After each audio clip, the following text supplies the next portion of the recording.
আমার মাথার মুকুট নবী আমার মাথার মুকুট নবী গলার মালা রে নবীর নামে দরুদ পড়ে জোড়াই মনের জ্বালা রে আল্লাহুম্মা সাল্লি আলা সাইয়্যিদিনা মাওলানা মুহাম্মদ ওয়া আলি সাইয়্যিদিনা মাওলানা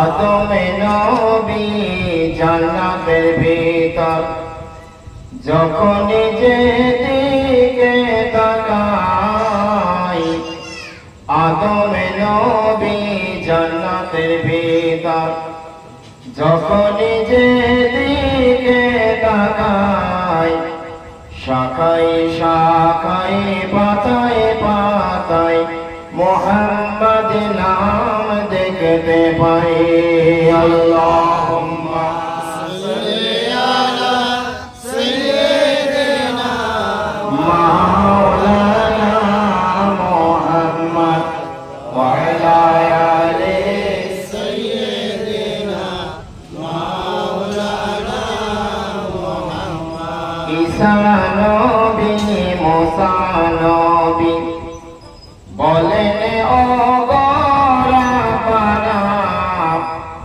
ঈসা নবী মুসা নবী বলেন ও গোরাপানা নবী না করে আখেরি নবীর উম্মত কেন করলে না আল্লাহুম্মা সাল্লি আলা সাইয়্যিদিনা মাওলানা মুহাম্মদ ওয়া আলা আলি সাইয়্যিদিনা মাওলানা মুহাম্মদ কোথায় আছো দয়ার নবী কোথায় আছো দয়ার নবী একবার দেখা দাও আমায় কোথায় আছো দয়ার নবী একবার দেখা দাও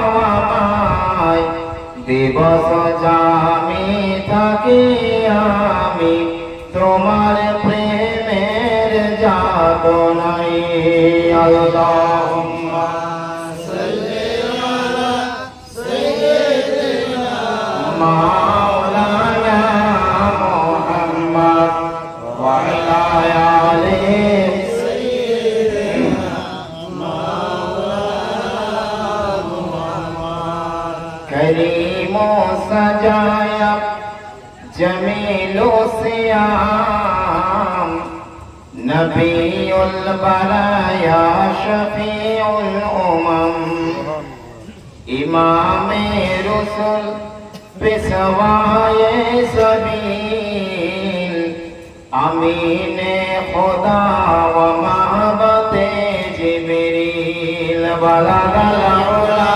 বিকামালিহি কাসারত জারি কামালিহি হাসনাত জামিউ সালিহি সাল্লাল্লাহু আলাইহি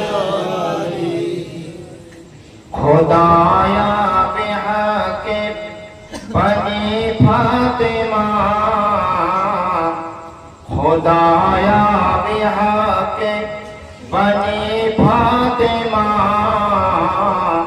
के बाद कौले ईमाने गुनम खातिमा बला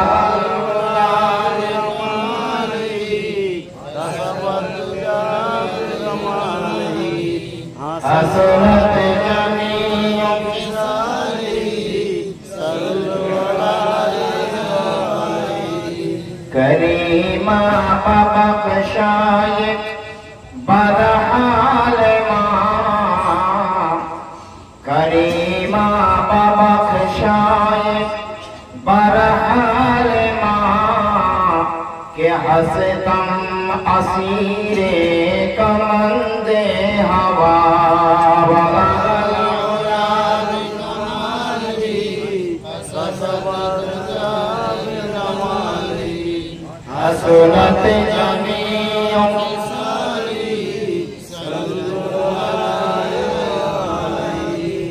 नसीमा जानिबे बतहा गुज़ारिकुम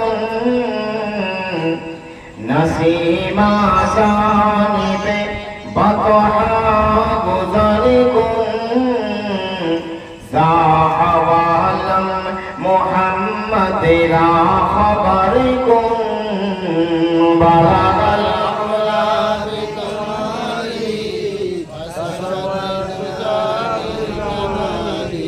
हसनत जमीउ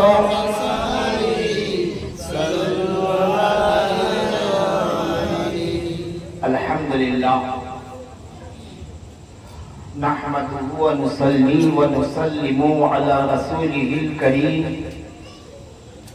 अम्मा बाद उलमाए मिल्लत इस्लामिया আমার দিন দরদি ইসলাম দরদি ईमानदार बुजुर्ग मुसलमान बाबाजीरा भाईरा छोट छोट बंधुरा पर्दा नशीन आमार मा ओ बोनेरा आजकेर এই पवित्र मिलादुन नबीर महफिल सब लेसानिर महफिल दुआर महफिल दयाल नबी मुस्तफा सल्लल्लाहु अलैहि वसल्लम बोलेन दुआ ও মুখুল ইবাদত दुआ হচ্ছে ইবাদতের মগজ दुआ ইবাদতের সার বস্তু আজকে সেই দুয়ার মাহফিলে আল্লাহ পাক আপনাকে আমাকে হাজির করিয়েছেন একটু আল্লাহর দরবারে শুকরিয়া আদায় করে সকলে বলুন আলহামদুলিল্লাহ লক্ষ কোটি দরুদ আর সালাম বর্ষিত হোক নাজিল হোক অর্পিত হোক আমাদের দয়াল নবী মহান নবী সৈয়দনা আহমদে মুস্তাফা প্রিয় নাম মিষ্টি নাম মধুর নাম হযরত মুহাম্মদ মুস্তাফা সাল্লাল্লাহু তাআলা আলাইহি ওয়া আলিহি ওয়া সাল্লামের প্রতি সকলে বলুন আমিন। আমরা যারা পৃথিবীর মানুষ আমরা যে জগতে এসেছি এটা হচ্ছে একটা মধ্যকার জগৎ। মানুষ পৃথিবীতে জন্ম নেওয়ার আগে আমরা একটা জগতে ছিলাম, ওই জগৎটার নাম হচ্ছে আলমে আরওয়াহ অর্থাৎ আত্মার জগৎ। আর আমরা বর্তমান যে বাস্তব জগতে আছি এই জগৎটার নাম হচ্ছে আলমে শাহাদাত। আলম মানে পৃথিবী, আলম মানে কি পৃথিবী বা জগৎ। আমরা যখন মৃত্যুবরণ করব, মারা যখন যাব, কবরে চলে যাব, ওটা একটা জগৎ। কিয়ামত না হওয়া পর্যন্ত একটা জগৎ। ওই জগৎটার নাম হচ্ছে আলামে বারজাখ, মানে আড়ালের জগৎ। বারজাখ কথাটা মানে আড়াল। তারপরে যখন ইসরাফিল আলাইহিস সালাম তিনি যখন আল্লাহর উপরে সিংহায় ফুঁক দিবেন, কিয়ামত সংগঠিত হবে। তারপরে যে জগৎ, এই জগৎটার নাম হচ্ছে আলমে আখিরাত অর্থাৎ পরকালীন জগৎ। তাহলে মোটামুটি কোরআন হাদিস থেকে আমরা এই থিওরি পাচ্ছি যে জগৎ হচ্ছে চারটি। আমরা তৃতীয় নম্বর জগতে অবস্থান করছি, এর আগে ছিলাম। আবার মৃত্যুর পর আমরা জগতে চলে যাই। তো দুনিয়ায় আল্লাহ পাঠালেন কি জন্য? কোরআন পাকে আল্লাহ বলেছিল ওমা খালাকতুল জিন্না ওয়াল ইনসা ইল্লা লিয়াবুদুন, আমি মানুষকে এবং জিনকে আমার ইবাদতের জন্য তৈরি করেছি। আবার জোরে বলেন কিসের জন্য তৈরি করেছে? ইবাদতের জন্য। লিয়াবুদুন, তাকে বান্দা মেরা ইবাদত করে, আল্লাহর ইবাদতের জন্য তৈরি করেছেন। আর আপনার আমার দয়ার নবী, নূর নবী, মায়ার নবী তিনি হাদিস পাকে বলেছেন দুনিয়া মাযিরাতুল আখিরাহ, এই দুনিয়াটা আখিরাতের জন্য খেতে হয়। এই যে আমরা জমিতে আলু ফলাই, ধান ফলাই, বিভিন্ন সবজি ফলাই, আবার ওগুলোকে আমার বাড়িতে নিয়ে চলে আসি। তো নবী বলছেন এই দুনিয়াটা আখিরাতের জন্য খেতে হয়। এখানে ফসল ফলাও, নেক কাম করো, নেক কাজ করো, আখিরাতে আল্লাহ পাক তোমার সুফল দান করবে না। এই চরম সত্য কথাটা বোঝাবার জন্য যুগে যুগে যুগে যুগে আল্লাহ পাক তার নবী রাসূলকে দুনিয়ায় পাঠিয়েছেন। বুঝতে পেরেছেন? আমরা তো মনে করি দুনিয়ার কিছুদিনের জীবন কাটিয়ে দেবো, শেষ হয়ে গেল না। আল্লামা আসি, বিশাল বড় ব্যাংকের আল্লাহ বলি, আল্লামা আসি রহমাতুল্লাহ উত্তরপ্রদেশে মাদার আছে ওনার। উনি খুব সিম্পল ড্রেসে থাকতেন, সাধারণ লেবাস পোশাক পরতেন, মুরিদদের সঙ্গে বসতেন আর আলোচনা করতেন। ভালো করে শুনবেন তো, আল্লামা আসি রহমাতুল্লাহ ভালো করে গোসল টোসল করে একটা জুব্বা পরে, পাগড়ি পরে, চোখে সুরমা টুরমা লাগিয়ে, আতর কাতর সব লাগিয়ে একদম ফ্রেশ হয়ে উনি বসে আছেন। আল্লাহু আকবার। তো মুরিদরা ভাবছে হুজুর মনে আছে বলে সফরে যাবে। तो मुरीदरा जिज्ञासा करते हुजूर आज कहाँ का प्रोग्राम है, कहाँ जाने वाले हैं?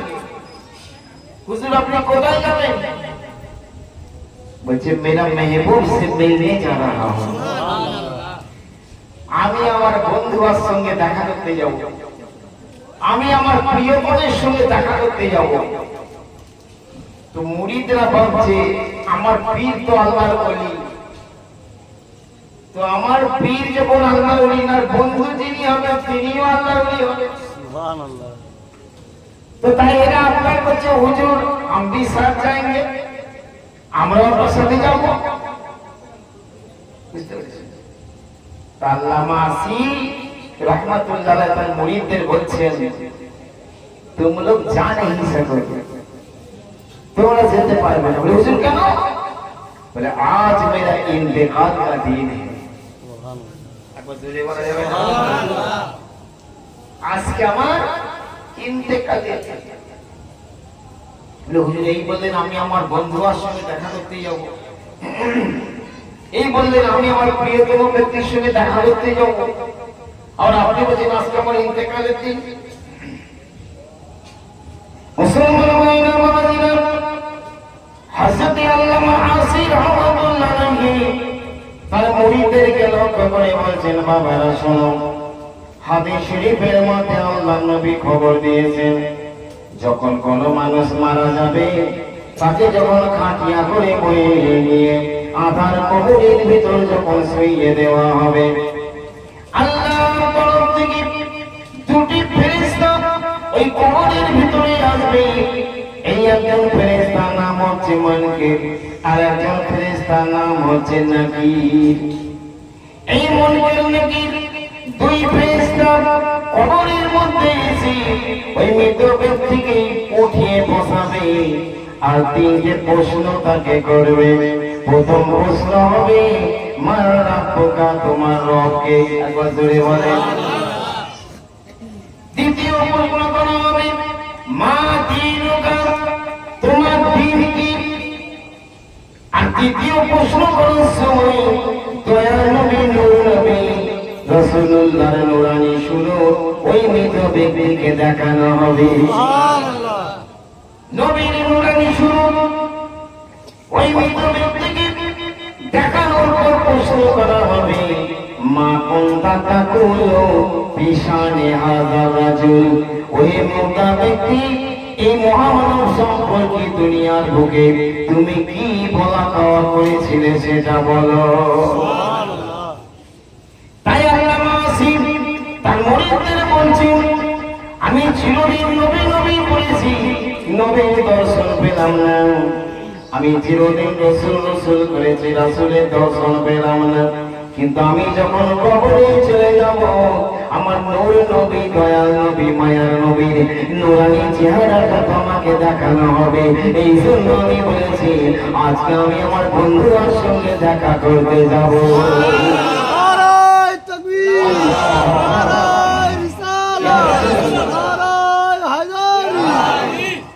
আমরা সেই নবীকে চিনেছি। আধার কবরের সঙ্গে রাসূল ছাড়া কেউ হবে না। আমার নবী বলছেন যখন ফেরেশতারা জিজ্ঞাসা করবে মা রাব্বুকা, ঈমানদার ব্যক্তিরা জবাব দেবে রব্বি আল্লাহ, আমার রব হচ্ছে আল্লাহ। ফেরেশতারা জিজ্ঞাসা করবে মা দীনুকা, তোমার দিন কি? ঈমানদার ব্যক্তিরা তার জবাবে বলবে আদিনুল ইসলাম, আমার দিন হলো ইসলাম। আর তৃতীয় প্রশ্নের ব্যাপারে যখন দয়াল নবী নূর নবী নূরানি সুরূপ মুবারকটা চেহারাটা দেখানো হবে তখন ঈমানদার বান্দারা নবীর প্রেমিকেরা জবাব দেবে হাযা রাসূলুল্লাহি হাযা হাবিবুল্লাহি হাযা কুররাতু আইনি। সুবহানাল্লাহ। তিরমিজি শরীফ, মিশকাত শরীফ এই হাদিসে এই শব্দ আছে। নবী বলছেন ঈমানদাররা তখন বলবে হাযা ইনি আল্লাহর রাসূল, ইনি আল্লাহর হাবিব, ইনি আমার দুই নয়নের মণি। সুবহানাল্লাহ। আর কাফেররা নবীকে চিনতে পারে না। কোন প্রশ্নের জবাব কাফির বেঈমানরা দিতে পারে না। তাদেরকে যখন জিজ্ঞাসা করবে মার রব্বুকা, তোমার রব বলবে আল্লাহ আদি, হায় আমি কিছুই জানি না। মা দীনুকা, তোমার দিন কি? বলবে আল্লাহ আদি, হায় আমি কিছুই জানি না। নবীকে থেকে প্রশ্ন করাবে তখন বলবে আল্লাহ আদি, না আমি এটাকে চিনি না, আমি কিছু জানি না। বুঝতে পেরেছেন?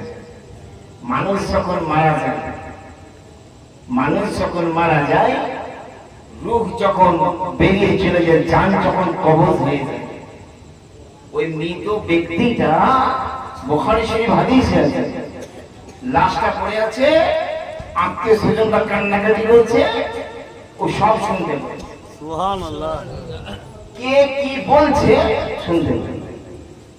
নবীজির এই হাদিসটা নিয়ে আজকে গত 5 বছর ইংল্যান্ডের বড় বড় গবেষণ বৈজ্ঞানিকরা তারপরে মৃত ব্যক্তির বডিকে নিয়ে, লাশকে নিয়ে তারা গবেষণা করে তারা এই তথ্য দিয়েছে যে মৃত ব্যক্তি মারা যাওয়ার পরে কয়েক ঘন্টা তাদের শ্রবণ শক্তি থাকে। সুবহানাল্লাহ। দেখেছেন? আজ থেকে 1400 বছর আগে বৈজ্ঞানিকের বৈজ্ঞানিক, দার্শনিকের দার্শনিক, জগৎগুরু মুহাম্মদ রাসূলুল্লাহ সাল্লাল্লাহু আলাইহি ওয়াসাল্লাম যে তথ্য দিয়েছেন এই বর্তমান আপনার কম্পিউটারের যুগে, 20 শতাব্দীর যুগে বিজ্ঞানীরা গবেষণা করে ওই তথ্য দিয়েছে। সুবহানাল্লাহ। বুঝতে পেরেছেন? মরতে হবে একদিন, তুমি ভুলে যেও না, হবে মাটির বিছানা গো তোমার আসল ঠিকানা। সুবহানাল্লাহ। মৃত্যুর কথা ভাবুন ভাই, কবরের কথা একবার ভাবুন।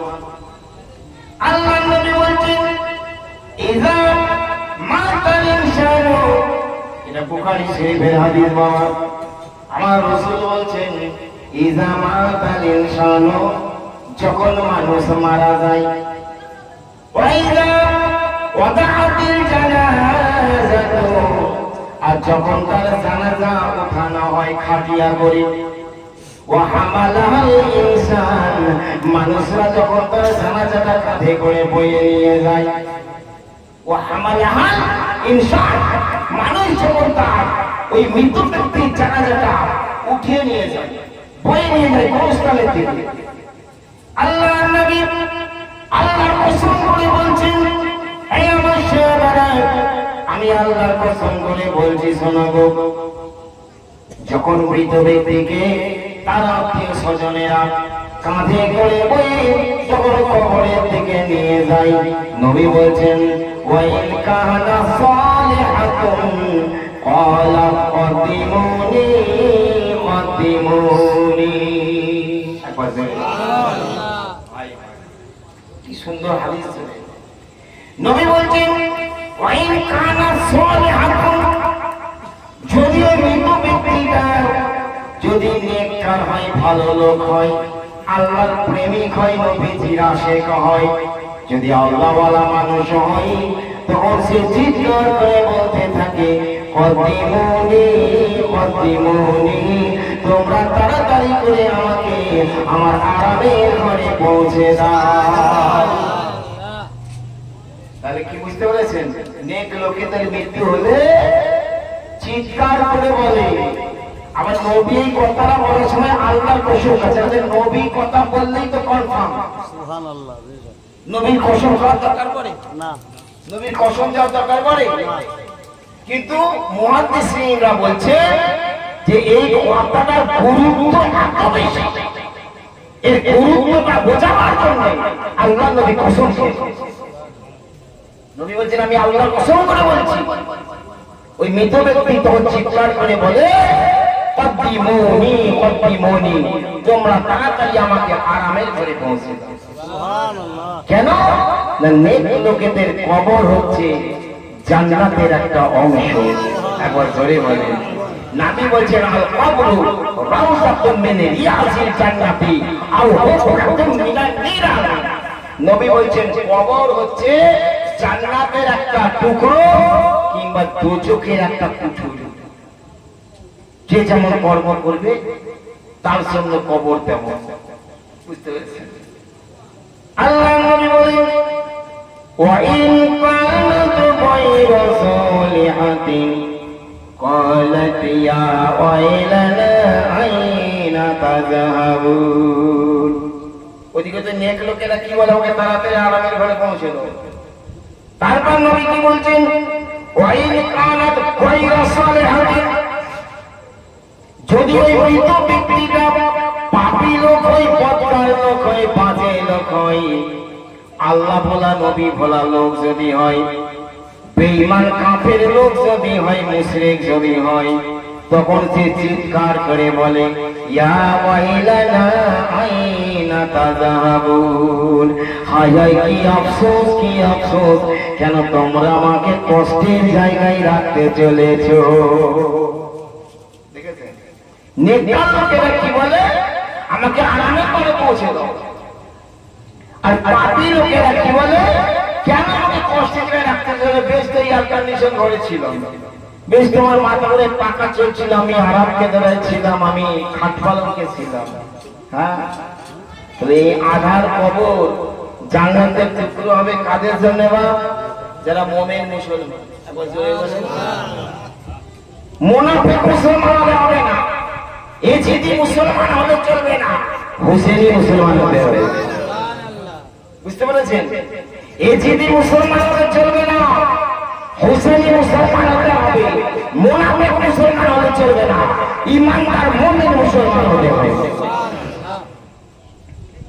মরতে হবে একদিন, তুমি ভুলে যেও না, হবে মনের বিছানা গো তোমার আসল ঠিকানা। উড়ি আজরাইল ফেরেশতা যেদিন হাজির হবে এসে, ওরে ছল চাতুরি কাঁধ খাটবে না রে, জানবে রবে শেষে। ঠিক কিনা বলেন? চলবে না রে সেই দিনেতে কোনো বাহানা, চলবে না রে সেই দিনেতে কোনো বাহানা, হবে মাটির বিছানা গো তোমার আসল ঠিকানা। মরতে হবে একদিন, তুমি ভুলে যেও না, হবে মাটির বিছানা গো তোমার আসল ঠিকানা। একবার জোরে জোরে। তারপর দেখেন, মা আপন জনের কান্না সেদিন সবই শুনতে পাবে, আরে বুক ফাটে তো মুখ ফোটে না, কেমনে জবাব দিবে। একবার জোরে বলেন। নবী বলছেন, মৃত লাশটা যখন পড়ে থাকে, তার স্ত্রী কি বলে কাঁদে, ছেলেপুলেরা কি বলে বিলাপ করে, ভাই ভগিনীরা কি বলে কান্নাকাটি করে, মা বাপ কি বলে কান্নাকাটি করে। ওই মৃত ব্যক্তি সব কিছু শুনতে পাই। কি হলো রে বাবা এটা? ওরে আপন জনের কান্না পালিয়েছি, আপন জনের কান্না সেদিন সবই শুনতে পাবে। আরে বুক ফটে তো মুখ ফটে না, কেমনে জবাব দিবে? আহা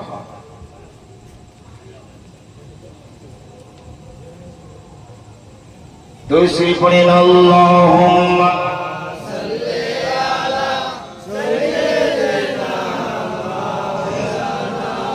মুহাম্মদ ওয়া আলা আলি সাইয়্যিদিনা মাওলানা মুহাম্মদ। জোরে জোরে আল্লাহুম্মা সাল্লি আলা সাইয়্যিদিনা মাওলানা মুহাম্মদ ওয়া আলা আলি সাইয়্যিদিনা মাওলানা মুহাম্মদ। একলা তুমি এসেছো ভাবে একলা চলে যাবে, আরে যাবার কালে সঙ্গী সাথী বলো কোথায় পাবে? বলে ইমান আমল ছাড়া কিছুই সঙ্গে যাবে না, ইমান আমল ছাড়া কিছুই সঙ্গে যাবে না। হবে মাটির বিছানা গো তোমার আসল ঠিকানা। বাজুরে বলেন মরতে হবে একদিন তুমি ভুলে যেও না, হবে মাটির বিছানা গো তোমার আসল ঠিকানা। তাহলে কবরের জন্য, হাসরের জন্য, কিয়ামতের জন্য আমাদের কিছু পুঁজি সংগ্রহ করা লাগবে কিনা বলো? জি নয় বলে দুনিয়া ও আখিরাতের আখিরা, এই দুনিয়া পৃথিবী আখিরাতের জন্য খেতি বাড়ি। আমাদের দুনিয়ার ফসল ফলালাম, আখিরাতের ফসল কিছু ফলিয়েছি। হ্যাঁ কি করা লাগবে আমাদের? যত বাজে শয়তানি চিন্তা ভাবনা আমাদের আগে মাইনাস করতে হবে, বাদ দিতে হবে। অন্তর থেকে আল্লাহ আল্লাহ রাসূল আর আল্লাহ ওয়ালাদের প্রেম দিয়ে অন্তর থেকে ভরে নিতে হবে। সুবহানাল্লাহ। জি নেক কাজ করতে হবে। নামাজ, রোজা, হজ, যাকাত, জিকির, ফিকির, মুরাকাবা, মুশাহাদা, দুআ, দরুদ, কালমা সব কিছু দিয়ে নিজের জীবনটাকে সাজাতে। যারা নিজের জীবনের গুরুত্ব বুঝেছে আল্লাহ পাক তাদেরকে বেলায়েতের দরজা দিয়ে দিয়েছে। যারা নিজের জীবনের গুরুত্ব মাহাত্ম্য জানতে পেরেছে আল্লাহ পাক রব্বুল আলামিন তাদেরকে ওলি আল্লাহ বানিয়ে দিয়েছে। বুঝতে পেরেছেন? ওলির দরজা পেয়ে গেছে, তারা দুনিয়াকে চায়নি। বুঝতে পেরেছেন?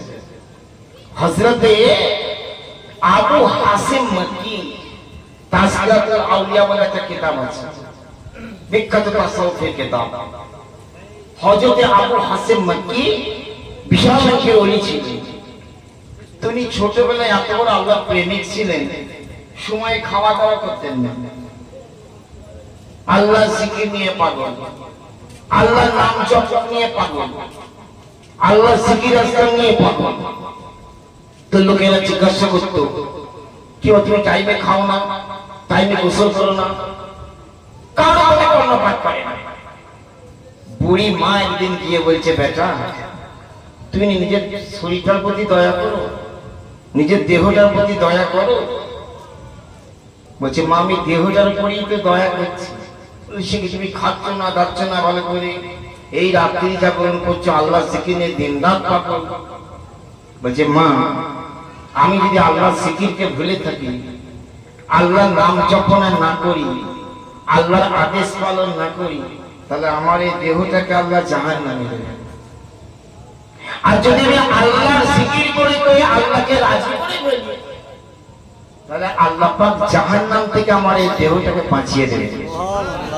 তাহলে আমি দেহটার প্রতি কি দয়া করছি না? দেখুন এদের চিন্তা ভাবনা কত উচ্চ র্যাঙ্কে। হযরত আবু হাসিম মক্কি বিশাল দেওয়ালি ছিল, চিন্তা ভাবনাই তাদের আলাদা। আর আমাদের চিন্তা ভাবনা কি শুধু দুনিয়া। ছেলে কথা মৌলা আলী মুশকিল কুশা, বেলায়েতের সম্রাট, মারিফতের বাদশা মৌলা আলী বলেছেন তাল্লিকু দুনিয়া সালাসা, তুমি দুনিয়াকে তিনটে তালাক দিয়ে দাও। আচ্ছা, যে বউকে তিন তালাক দেওয়া হয় সে বউকে আবার নেওয়া চলে? এই হাকিলা বলে নেওয়া চলে? তো মৌলা আলী বলেছেন তাল্লিকু দুনিয়া সালাসান, দুনিয়াকে তিনটে তালাক দাও, দিয়ে আলাদা জগৎ তালাশ করো। একবার জোরে বলুন কোন জগৎ? যে জগতে গেলে আল্লাহর প্রেম পাওয়া যায়, যে জগতে গেলে রাসূলের মুহাব্বত পাওয়া যায়, যে জগতে গেলে তোমার জীবনের কামিয়াবি হবে, ওই জগৎ। আমরা সকলে বিশ্বাস করি আল্লাহ সবকিছু দেখে, বিশ্বাস করি না? হ্যাঁ কি না?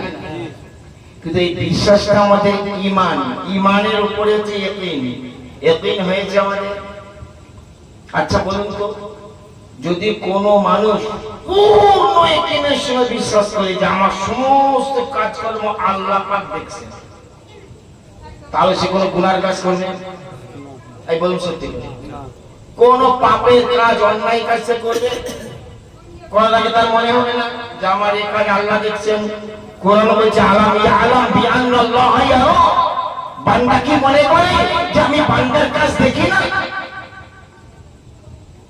তাই বলছে মুসলমান, আল্লাহর জিকির, নবীর দরুদ সালাম বেশি করে আমাদের জীবনে পড়তে হবে, বেশি করে আল্লাহর জিকির করতে হবে, নেক কাজ করতে হবে। আমার আল্লাহ রাব্বুল আলামিন বলেছেন আমার যারা ঈমানদার বান্দা হবে রে, আর যারা ভালো কাজ করবে আমি আল্লাহ তাদের জন্য এত সুন্দর জান্নাত রেখেছি, যে জান্নাতের তলদেশ দিয়ে নদী প্রবাহিত হয়ে গেছে। 30 বার আমার আল্লাহ ঘোষণা করে ইন্নাল্লাযীনা আমানু ওয়া আমিলুস সালিহাতি লাহুম জান্নাতুন তাজরি মিন তাহতিহাল আনহার যালিকাল ফাওজুল কাবীর। আল্লাহ বলেন জমিনের বুকে যারা ভালো কাজ করবে, ঈমানদার হবে, আমি আল্লাহ তাদের জন্য এত সুন্দর জান্নাত তৈরি করে রেখেছি, যে জান্নাতের তলদেশ দিয়ে নদী প্রবাহিত হয়ে গেছে। আর এটাই হচ্ছে ঈমানদার বান্দাদের জন্য উত্তম প্রতিদান। একবার জোরে বলেন, এটা উত্তম প্রতিদান। আজকে আমরা সেই নেক কাজ করতে পেরেছি। কাকে নেক কাজ কাকে বলে, কাকে বদ কাজ কাকে বলে, আমরা সেটা অনেকে জানি না। বুঝতে পেরেছেন? অনেকে আবার নেক কাজ করার নামে বদ কাজ করে, ধর্ম করার নামে অধর্ম করে, দিন পালন করার নামে বেদিনী কর্ম করে। বুঝতে পেরেছেন? আমি দিন পালন করছি কিরকম দেখেন, একটা সামান্য মিসাল দিচ্ছি আমি। আপনার ঈমানদার সুন্নি পীরপন্থী মুসলমান, হুসেনি মুসলমান, আমাদের আকীদা কি? সারা বিশ্বের মানুষের কর্মকাণ্ড আমার নবীজির নবুয়তের নজর দিয়ে দেখছে। একবার জোরে বলেন সুবহানাল্লাহ। এজন্যই তো নবীজি সাক্ষী, আমাদের কর্মকাণ্ড নবী দেখছে, আমাদের সালামের আওয়াজ, দরুদের আওয়াজ নবী শুনছে। এটা আমরা দিন পালন করছি, আকীদা রাখছি। আবার এক শ্রেণীর লোক আছে, তারাও দিনের নামে ধর্ম পালন করছে, টুপি নিয়ে, দাড়ি নিয়ে, পাগড়ি নিয়ে ঘুরছে। তাদের আকীদা নবী দূরের খবর দেখতেও পায় না, শুনতেও পায় না। দেখে দেখে দিনের নামে বেদিন। কোরআন বলছে আমার নবী নূর, আল্লাহ বলছেন। আর এই বেঈমান মৌলবী বলছে নবী মাটির নবী। সব নবী দিন পালন করছে, দিনের নামে বেদিন। আমার নবীকে হাজির নাজির বিশ্বাস করি, এই কথা ঠিক কি না? নবীকে গায়েবটা বিশ্বাস করি। গায়েবটা বলতে যে নবী গায়েবের খবর বলতে পারে। সুবহানাল্লাহ। এটা আমাদের বিশ্বাস আছে না? এই জোরে শুনে বলতে আছে না? এটা আমরা দিনের নামে অরিজিনাল আকীদা বা বিশ্বাস আমরা রাখছি। নবী গায়েবের খবর জানে। কিছু বেদিন বেঈমান আছে, তারাও টুপিওয়ালা দাড়িওয়ালা নামাজ পড়ে রোজা রাখে দিনের নামে বেদিন, তারা দিন পালন করছে, অথচ বলছে নবী দেওয়ালের এপারে থাকলে দেওয়ালের ওপারে কি ঘটছে নবী জানার ক্ষমতা নাই। দেওবন্দ থেকে বড় কিতাব ছেপে বেরিয়েছে আল বারাহিনে কাতে, দেওবন্দ মাদ্রাসা। এই দেওবন্দ মাদ্রাসার এই বই এইরকম আমার কাছে আছে, বারাহিনে কাতে। এই তবলিগ জামাতের লোকেরা যে একটা বই নিয়ে ঘোরে না, ফাজাইল আমল, এই মৌলভী জাকারিয়ার লেখা। এই মৌলভী জাকারিয়ার গুরু, বুঝতে পেরেছেন? তার নাম হচ্ছে খলিল আহমদ আহমেদি। এই খলিল আহমদ আহমেদি এই বারাহিনে কাতের 51 পৃষ্ঠায় লিখেছে, নবীজি যদি দেওয়ালের এপারে থাকে আর ওপারে কি ঘটনা ঘটছে নবী জানার ক্ষমতা নাই। তাও তো যারা দিন পালন করছে বলছে না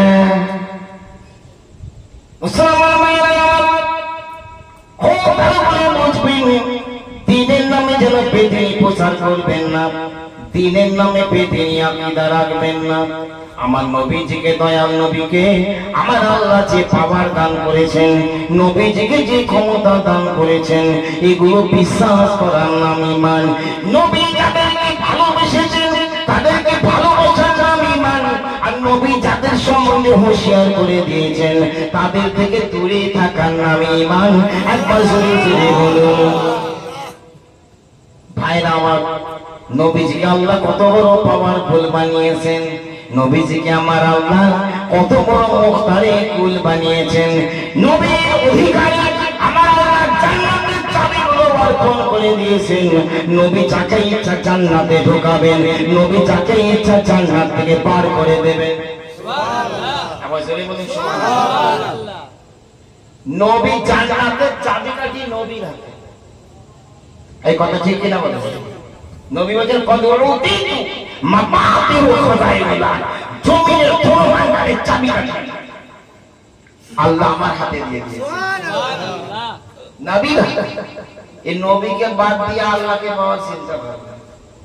জি, নবীকে বাদ দিয়ে কেউ যদি বলে নবীকে বাদ দিয়ে আল্লাহ পাবো, কেউ বলে আরে ভাই ওলি আল্লাহদেরকে বাদ দিয়ে নবী পাবো, তাও হবে না। এটা রুলস আছে, আপনার এই রুট অনুযায়ী যেতে হবে। তবে আপনার হাসরে নাজাত, কবরে নাজাত, মৃত্যু আযাব, হায় হায় মৃত্যুর আযাব প্রত্যেকটা মানুষের, প্রত্যেকটা মানুষের। আমি আগে বললাম না, প্রতিটা কবরে নবীজিকে দেখানো হবে, নবী হাজির হবে।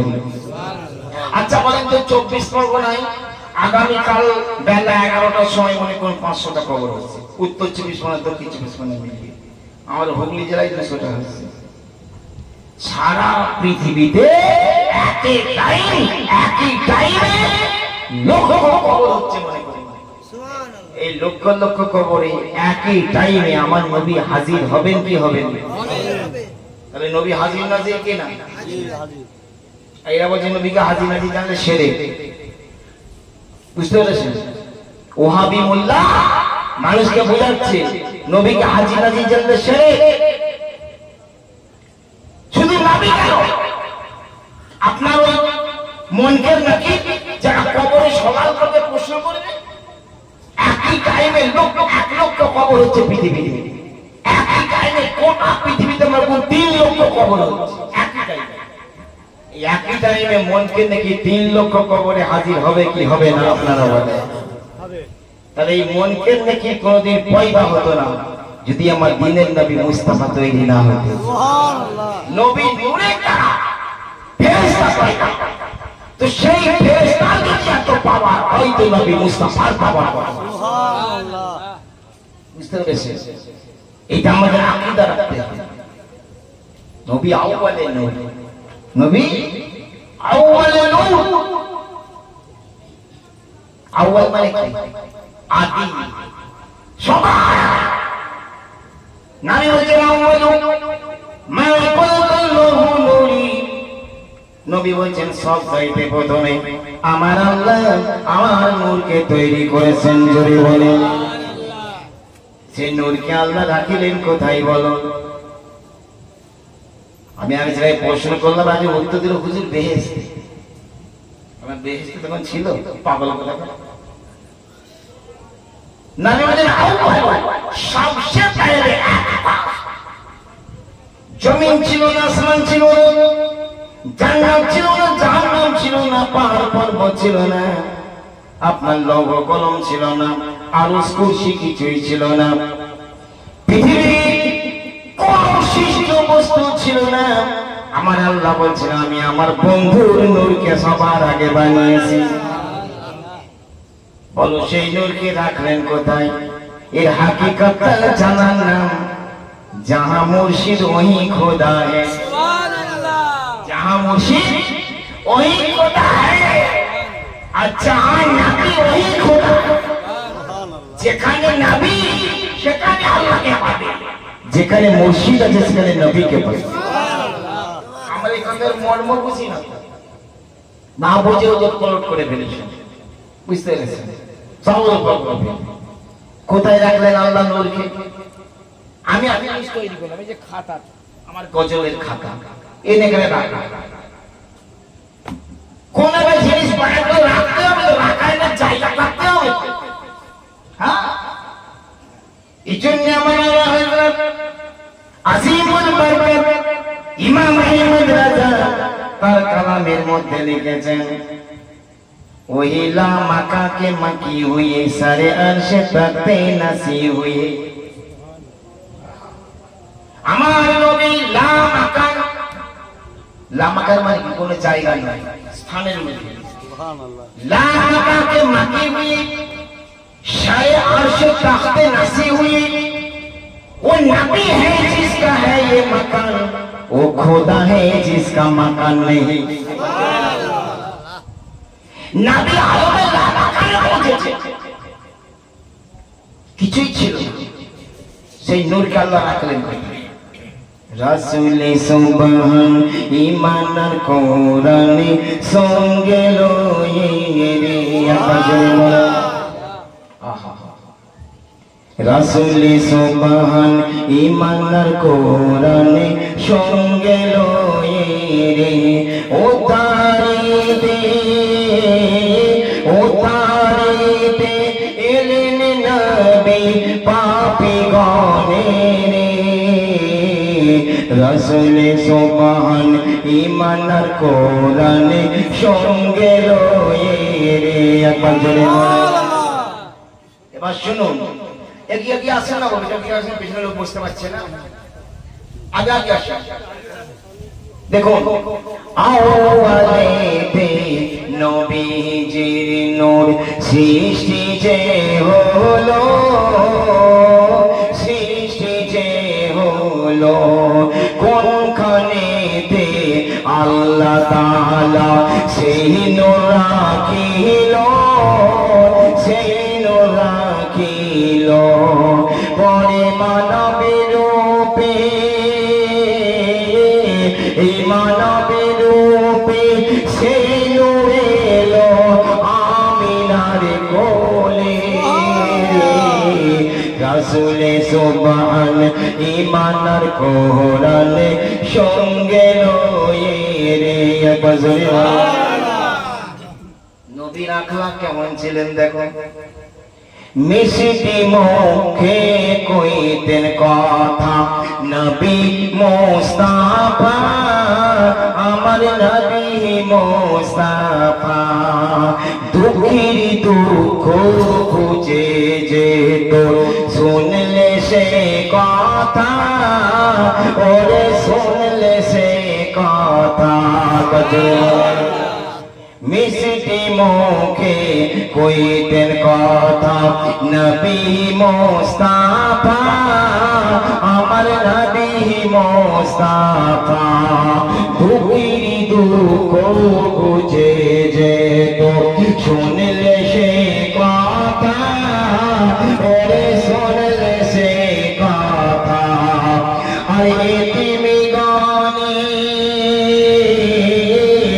ইতিমিগণে বসাতেন কাছে আদরে করে রাসূলে সুবহান ঈমান আর কোরআনে সঙ্গে লয়ে রে বজরে আমার নবীর আখলাক এত সুন্দর, নবীর চরিত্র এত সুন্দর, পৃথিবীর কারো চরিত্র সম্পর্কে আল্লাহ ঘোষণা দেননি, কিন্তু আমার নবীকে লক্ষ্য করে আমার আল্লাহ বলেন ওয়া ইন্নাকা লাআলা খুলুকিন আযীম। ও আমার নবী গো, তুমি হচ্ছ পৃথিবীর মধ্যে সবচাইতে উত্তম চরিত্রের অধিকারী। সুবহানাল্লাহ। আমার নবী, তুমি পৃথিবীর মধ্যে সবচাইতে উত্তম চরিত্রের অধিকারী। এই গ্যারান্টি কে দিচ্ছে? আমার আল্লাহ। নবীর আখলাক কেমন? নবীর একজন গোলাম ছিল, নাম হচ্ছে তার হযরত আনাস। আনাস হচ্ছে নবীজির বড় গোলাম, বড় ভক্ত। মিশকাত শরীফের হাদিসে এসেছে, হযরত আনাস বলছেন, আমি দীর্ঘ 10টা বছর আমার নবীজির বাড়িতে কাজকর্ম করেছি, ভাই ফরমাস শুনেছি, নবীর গোলামি করেছি দীর্ঘ 10 বছর ধরে। আমি আল্লাহর কসম করে বলছি, এই 10টা বছরের মধ্যে আল্লাহ নবী কোনদিন আমাকে ধমক দিয়ে কথা বলেননি, কোনদিন আল্লাহ নবী আমার সঙ্গে রাগ করে কথা বলেননি, কোনদিন আল্লাহ নবী আমাকে চোখ রাঙিয়ে কথা বলেননি। আমি আনাস কাজের ভুল করে ফেলতাম, যেটা করার ছিল সেটা অনেক সময় করতাম না, বা যেটা করার ছিল না সেই কাজটা ভুল করে করে ফেলতাম, তবুও আল্লাহর নবী কোনদিন আমাকে সে বলেননি, আনাস তুমি এই কাজটা করলে কেন আর ওই কাজটা করনি কেন। এ হচ্ছে নবী। আম্মা জান আয়েশা সিদ্দিকা, ইনি হচ্ছেন নবীর বিবি, জগৎ জননী নবীর ঘরণী আম্মা জান আয়েশা সিদ্দিকা, জোরে বলেন। ইনি হচ্ছেন হযরত সাইয়্যিদানা আবু বকর সিদ্দিক রাদিয়াল্লাহু তাআলা আনহার কন্যা। আমার মা খাদিজা যখন ইন্তেকাল করে গেলেন, মা খাদিজা যখন ইন্তেকাল করলেন, আল্লাহ নবী দুঃখে ভারাক্রান্ত হয়ে পড়লেন। আমার আল্লাহ নবীকে সান্ত্বনা দেওয়ার জন্য রজবের চাঁদের 27 তারিখে নিজের কাছে ডেকে নিলেন, অর্থাৎ মেরাজে ডেকে নিলেন। মেরাজ আল্লাহ তার বন্ধুকে সান্ত্বনা দিল, বন্ধুরে তোমার প্রিয়তমা সাথী, তোমার দুঃখের সাথী, তোমার সংসারের সঙ্গিনী খাদিজার মৃত্যু আমি দিয়ে দিয়েছি, তুমি বড় ব্যথিত হয়েছো, বড় কষ্ট পেয়েছো। ও আমার বন্ধু গো, আমি আল্লাহ আমার নুরানি সুরত তোমাকে দেখিয়ে দিয়ে তোমার মনে একটু শান্তি দেব। আল্লাহকে ডাকলেন। মেরাজ থেকে ঘুরে আসার পর হযরত আবু বকর সিদ্দিক রাদিয়াল্লাহু তাআলা আনহু প্রথম খলিফা, বাবা আমার নবীজির বড় পেয়ারা মানুষ। আজও মদিনা শরীফে গেলে দেখা যাবে যেখানে রাসূলুল্লাহর মাজার শরীফ, তার পাশেতেই হযরত আবু বকর সিদ্দিকের মাজার শরীফ। পাশে জোরে বলেন সাইয়েদনা আবু বকর সিদ্দিক রাদিয়াল্লাহু তাআলা আনহু আমার নবীকে সে বললেন, নবী গো, ইয়া রাসূলুল্লাহ, ইয়া হাবিবাল্লাহ, আমি আমার ছোট মেয়ে আয়েশা সিদ্দিকাকে আপনার কাছে অর্পণ করতে চাই, যাতে নবী মনে কষ্ট না পায়, নবীর সঙ্গিনী হিসাবে নবীর দুঃখেতে ব্যথাতে মলম লাগানোর জন্য হযরত আবু বকর সিদ্দিক নিজের কনিষ্ঠা কন্যা হযরত আয়েশা সিদ্দিকাকে নবীকে অর্পণ করে দিলেন। জোরে বলেন সেই নবী পাক সাল্লাল্লাহু আলাইহি ওয়াসাল্লামের সহধর্মিণী আম্মা জান আয়েশা সিদ্দিকা, উনি হাদিস বর্ণনা করেছেন। আম্মা জান আয়েশা বলছেন, আল্লাহর নবী জোহরের নামাজ পড়তে যেতেন, জোহরের নামাজ পড়ে বাড়ি ফিরতেন, ক্ষুধার্ত রাসূল বাড়ি ফিরেছেন, আমার কিন্তু রান্না বাড়া কমপ্লিট হতো না বেশিরভাগ দিনই।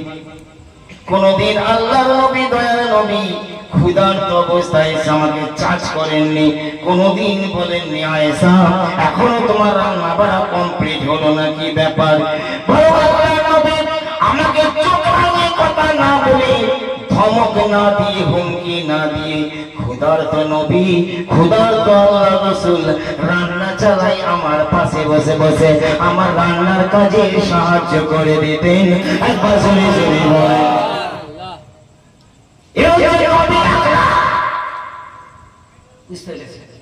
বুখারী শরীফ হাদিসে লেখা আছে বাবা, আপনারা আমার দয়াল নবী নূরের নবী সাহাবাদেরকে নিয়ে মজলিস করছেন, এমন সময় দেখা গেল চাদর ঢাকা দিয়ে একটা বুড়ি মেয়ে মানুষ নবীজির দরবারে আসছে। ওই বুড়িটাকে দেখে আল্লাহ নবী উঠে দাঁড়িয়ে পড়লেন।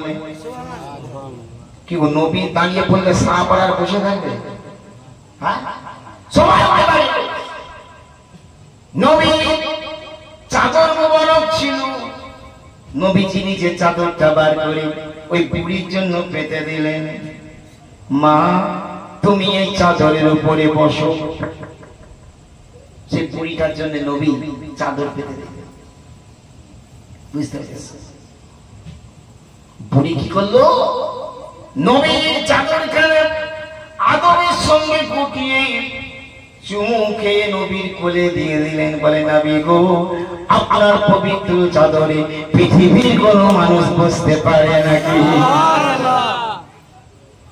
আল্লাহ নবী বুড়িকে কাছে বসালেন, অনেকক্ষণ ভালো কথা আলোচনা করলেন। বুড়ি যখন চলে যাচ্ছে নবী আবার উঠে দাঁড়িয়ে পড়েছেন। সাহাবারা তো হায়রান পেরেশান, আহারে কি ব্যাপার? তো জাহানের বর্ষা নবী সাধারণ একটা বুড়ির জন্য দাঁড়িয়ে পড়লেন, আবার নিজের গায়ে চাদরখানা খুলে পেতে দিলেন। কি ব্যাপার? এই বুড়ির এত সম্মান নবীজি করছেন, কি ব্যাপার? বুড়ি চলে গেল। সাহাবারা নবীকে বলছে, ইয়া রাসূলুল্লাহ, নবী গো, আমাদের পিতামাতা আপনার কদমে কুরবান হয়ে যাক, আপনি তো জানেন বর্ষা একজন বুড়ির জন্য আপনি উঠে দাঁড়িয়ে পড়লেন, নিজের গায়ে চাদরখানা পেতে দিলেন, ব্যাপার কি? আমার নবীজি বলেছিলেন, ও আমার সাহাবীরা গো, তোমরা চিনতে পারোনি, বুঝতে পারোনি, ওই বুড়ি মেয়ে মানুষটা অন্য কেউ নয়, ও হচ্ছে আমার দুধমা হালিমা খাতুন। একবার জোরে বল, ও হচ্ছে আমার দুধমা হালিমা খাতুন। বুঝতে পেরেছেন? নবী দুধ মায়ের এত সম্মান করেছে, আর আমরা নিজের মায়ের সম্মান করি? কি গো, হ্যাঁ? বইয়ের মুখের দিকে 1000 বার তাকাও, ভালোবাসা বাড়বে, সব বাড়বে, জায়েজ। খুব যে নেকি হবে, নামাজ পড়ার মতো নেকি হবে, হজ করার মতো নেকি হবে, এমন কথা হাদিস থেকে কোথাও বলে। কিন্তু রাসূল কি বলছে? মায়ের মুখের দিকে আর তোমার আব্বার মুখের দিকে যদি ভক্তির নজরে একবার তাকাও, আমি নবী আল্লাহ কসম করে বলছি, একটা কবুল হজের সওয়াব তোমার আমলনামায় লিখে দেব। মায়ের মুখের দিকে, বাপের মুখের দিকে ভক্তির নজরে যদি একবার তাকাতে পারো, একটা কবুল হজের সওয়াব তোমার আমলনামায় লেখা হবে। নবীজি যখন এই কথা বলছেন, মজলিসে একটা যুবক ছেলে দাঁড়িয়ে পড়ল। হাদিস একটা যুবক ছেলে দাঁড়িয়ে হাত জোড় করে আমার নবীকে বলছে, ইয়া রাসূলুল্লাহ, নবী গো, মায়ের মুখের দিকে, বাপের মুখের দিকে যদি একবার ভক্তির নজরে তাকানো হয়, একটা কবুল হজের সওয়াব যদি তার আমলনামায় হয়, আর কোন সন্তান যদি, কোন ছেলে যদি তার মায়ের মুখের দিকে, বাপের মুখের দিকে দিনে 100 বার ভক্তির নজরে তাকায়, তার কত নেকি হতে পারে বলুন? 100 বার যদি তাকায়। নবীজি বলছেন, শুনুন, আমি সেই আল্লাহর কসম করে বলছি, যে আল্লাহর হাতে মুহাম্মাদের জীবন রয়েছে, ওই ব্যক্তির আমলনামায় আমার আল্লাহ 100টা কবুল হজের সওয়াবকে লিখে দেবে। বুঝতে পেরেছেন? 100 ওটা কবুল হতে স্বভাব। মানে হজ করলেই তো কবুল হবে কোনো গ্যারান্টি নাই। নবী বলে কবুল হয়ে যাওয়া যে হজ, ওই রকম হজের 100টা হজের স্বভাব লেখা। কোথায় টাকা পয়সা খরচ করে আমরা হজ করতে যাচ্ছি, মাকে কাঁদিয়ে, বাপকে কাঁদিয়ে, মাকে যত্ন না করি, বাপের যত্ন না করি, কোথায় যাচ্ছে নেকি কামাতে? হজ তোমার ঘরে বসে রয়েছে, আমরা করার চেষ্টা করেছি, নবীর কথার দাম আমরা দিয়েছি। কোরআন বলছে ওয়ালা তাকুল্লাহুমা উফিন ওয়ালা তানহারহুমা ওয়া কুল লাহুমা কাওলান কারীমা। কোরআন আরবিতে উফ উফ উফ, আলিফ বে উফ, উফ বলে আরবিতে শব্দ আছে। এর বাংলা মানে জানেন? উফ, আহ, অসহ্য, অসহ্যমূলক, মানে বহির কথা বুঝতে পারছেন? অসহ্য হয়ে যে শব্দটা বের করে, আমরা অসহ্য বলি না, উফ বলি তো, এই অসহ্য হয়ে যে শব্দ বের করে একে আরবিতে বলে উফ। কোরআন বলছে ওয়ালা তাকুল্লাহুমা উফ, তোমার পিতা মাতার জন্য তোমরা অসহ্যমূলক কোন শব্দ উচ্চারণ করবে না। ওয়ালা তানহারহুমা, পিতা মাতার জন্য তোমরা কর্কশ ভাষায় কথা বলবে না, নরম ভাষায় কথা বলবে। وقل لهما قولا كريما, পিতা মাতার সঙ্গে যখন তোমরা কথা বলবে নরম সুরে কোমল আওয়াজে কথা বলবে। ভাইয়ের মায়ের দোয়াতে কত মানুষ আল্লাহর ওলি হয়ে গেছে, বাপের দোয়া পেয়ে কত মানুষ আল্লাহর ওলি হয়ে গেছে।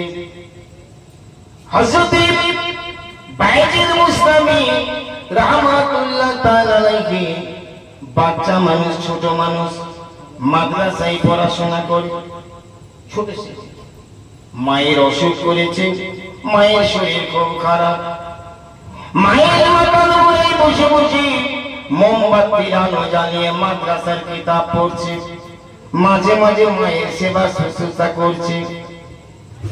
যখন অনেকটা রাত হয়েছে, মা বলছে বাজি আমি একটু পানি পান করব, বাজি একটু পানি খাও। বাজে বুঝতামই তাড়াতাড়ি মাদ্রাসায় বই গুটিয়ে রেখে দিলেন, কলসিটা ঘোরাটা নাড়িয়ে দেখলেন পানি নাই। বাচ্চা মানুষ, ছোট মানুষ পানির পাত্র নিয়ে বাইরে চলে গেলেন। চলতে চলতে 2-3 কিলোমিটার দূরে দেখে পাহাড়ের ঝর্ণা দিয়ে পানি বইছে। সেই জায়গা থেকে উনি পানি নিয়ে চলে এলেন রাতের অন্ধকারে। পানি নিয়ে চলে এসে গেলাসে পানি ঢেলেছেন, মাকে পান করাবে। রোগগ্রস্ত মা, অসুস্থ মা, মাকে উঠাচ্ছেন না। আমার আম্মা জান তুমি উঠে পড়ো, আমি বাজি তোমার জন্য পানি এনেছি, তাও বলছেন না। পানির গ্লাস নিয়ে মায়ের মাথা গোড়ায় চুপচাপ দাঁড়িয়ে আছে। 1 ঘন্টা গেল, 2 ঘন্টা গেল, 3 ঘন্টা গেল, 4 ঘন্টা গেল, ভোর হয়ে গেল, ফজরের আযান। ফজরের আযান শুনে মায়ের ঘুম ভেঙে গেল। মা ঘুম ভেঙে চোখ খুলেছে, দেখছে তার ছোট ছেলে, তার বেটা পানির গ্লাস নিয়ে দাঁড়িয়ে রয়েছে। মা বলছে বাজি হাতে গ্লাসে পানি নিয়ে কেন তুমি দাঁড়িয়ে রয়েছো বেটা? হযরত বাজিদ বলছে আম্মা জানবো আপনি রাতের বেলা পানি খেতে চেয়েছিলেন, বাড়িতে দেখলাম কোথাও পানি নাই, আমি 2-4 কিলোমিটার রাতের অন্ধকারে গিয়ে পানির ব্যবস্থা করে এনেছি। এসে দেখলাম তুমি ঘুমিয়ে গিয়েছো। মনে মনে ভাবলাম আমার মায়ের তো শরীর খুবই খারাপ, মায়ের তো ঘুম নিদ হয় না, ঘুমের বড় ক্রাইসিস। যদি মায়ের ঘুম ভাঙিয়ে দিই মায়ের ঘুমে ডিস্টার্ব হয়ে যাবে, বরং আমি না ঘুমিয়ে মায়ের জন্য পানির গ্লাস নিয়ে দাঁড়িয়ে থাকি। আমার মা আবার যখন পানি চাইবে আমার মা জননীকে পানি পান করাবো। বুঝতে পেরেছেন? এই জন্য মা বলছে, বেটা রে তুমি যখন এসে দেখলে আমি ঘুমিয়ে গিয়েছি, কেন তুমি পানির গ্লাসটা দেখে ঘুমিয়ে পড়লে না? বাড়ির গোস্তামি বলেছিলাম, মা জানবো যদি আমি ঘুমিয়ে পড়ি তুমি আবার যদি পানি চাও আমি সময় মতো তোমাকে হয়তো পানিটা দিতে পারবো না, এই জন্য আমি দাঁড়িয়ে রয়েছিলাম। ছেলের হাত থেকে মা পানি নিয়ে বিসমিল্লাহ বলে পানি পান করলেন, আলহামদুলিল্লাহ বললেন। মা দুটো হাত তুলে আল্লাহর কাছে দোয়া করছে, মাবুদ আমার বেটা পাঁচি আমার জন্য যা করেছে আল্লাহ গো, আমার দিল কলিজা খুশি হয়ে গেছে। আয় আল্লাহ আমি তোমার দরবারে দোয়া করছি, তুমি আমার বাজিদ বুস্তামিকে সুপার পাওয়ার আল্লাহর ওলি বানিয়ে দাও। নবী বলেছেন বিজলি যেমন চট করে চমকে যায়, বিজলি চমকাতে যখন সময় লাগে মায়ের দোয়া বাপের দোয়া ওই বিজলি চমকানোর চাইতে আগে আল্লাহর দরবারে কবুল হয়ে যায়। একবার জোরে বলে মায়ের দোয়া বাপের দোয়া বিজলি থেকে আল্লাহর দরবারে কবুল।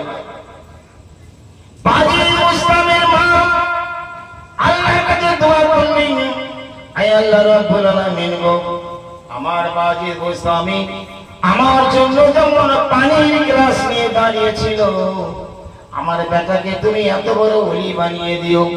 আমার বেটা ইন্তেকাল করার পর আমার বেটা মাজার শরীফটা জিয়ারত করার জন্য যেন হাজার হাজার মানুষ যেন আদবের সঙ্গে দাঁড়িয়ে থাকে।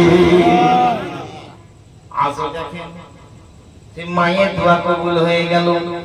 কত বড় সুপার পাওয়ার ওলি আল্লাহ বাজিদ গোস্বামী, একবার জোরে বলে। আজও তার মাজার শরীফটা জিয়ারত করার জন্য লাখো মানুষ, হাজারে হাজার মানুষ আদবের সঙ্গে লাইন লাগিয়ে দাঁড়িয়ে থাকে। বুঝতে পেরেছেন? মায়ের দোয়া, বাপের দোয়া। বাবা পীর ওলি আল্লাহ মানতে হবে, মা বাপকে বাদ দিয়ে মায়ের গায়ে চাদর নাই, বউটিকে নিয়ে আলাদা খাচ্ছ,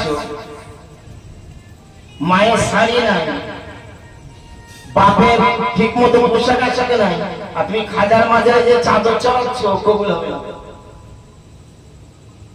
কবুল হবে না। তুমি গাছের মাজারে যে চাদর চালাচ্ছ, এই গোরাচার বাবার মাজারে ওই নেপুরানিসার মাজারে চাদর চড়াচ্ছ, আর মা বাপকে খেতে দাও না, ও তোমার ও চাদর চড়ানো আল্লাহ নেবে, পীরও নেবে। আমরা যারা তার শুনি আমরা চাদর চড়ানোর পক্ষের মানুষ, যারা চাদর চড়ানোকে নাজায়েজ বলে, যারা চাদর চড়ানোকে শিরক বলে, যারা চাদর চড়ানোকে হারাম বলে, তাদের বিরুদ্ধে আমরা সোচ্চার হই। উচিত জবাব সেই বেঈমান মৌলবীদের আমরা দিই। কিন্তু তার মানে এই নয় যে তুমি তোমার মা বাপকে দেখবে না, তুমি মাকে দেখলে না, বাপকে ভক্তি করলে না, আর খাজার মাজারে গিয়ে চাদর চড়িয়ে টাকা খরচা করলে কবুল হবে না বাবা।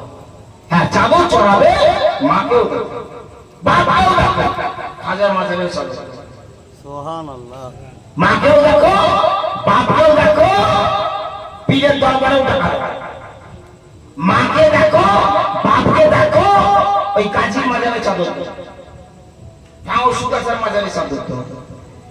পিতা মাতাকে অবহেলা করলে আমার নবীও রাজি হবে। একটা হাদিস বলবো, শুনবেন? আজকে আমি তরিকতের দিকে ওয়াজ করলাম না, মানে মহম্মদ বাড়ির ওয়াজ, আর বাবা এবং পূর্বপুরুষদের সব ঋষানির ওয়াজ। এর জন্য এই মশলাগুলো আমাদের জানা দরকার। আমাকে সেইভাবেই বলেছে এই বিষয়ে একটু আলোকপাত করা দরকার, আমাদের জানা দরকার। একটা দামি হাদিস আপনাদেরকে শোনাবো। এবার এক মিনিট জিকির করে নেন। সুবহানাল্লাহ আলহামদুলিল্লাহ লা ইলাহা ইল্লাল্লাহ সুবহানাল্লাহ আলহামদুলিল্লাহ লা ইলাহা ইল্লাল্লাহ সুবহানাল্লাহ আলহামদুলিল্লাহ লা ইলাহা ইল্লাল্লাহ লা মুহাম্মাদুর রাসূলুল্লাহ। নবী আমাদের ভক্তির পাত্র কিনা বল? আমার নবী আমাদের ঈমান। নবী কি? ঈমান। এজন্য নবী আগে নামাজ পড়ে, নবী আগে রোজা পড়ে, নবী আগে হজ করে, নবী আগে যাকাত পড়ে, নবী আগে ইবাদত পড়ে। কেন? ঈমান ছাড়া কোনো ইবাদত কবুল হবে না। আর আমার রাসূল হচ্ছে মুমিনদের ঈমান। সুবহানাল্লাহ।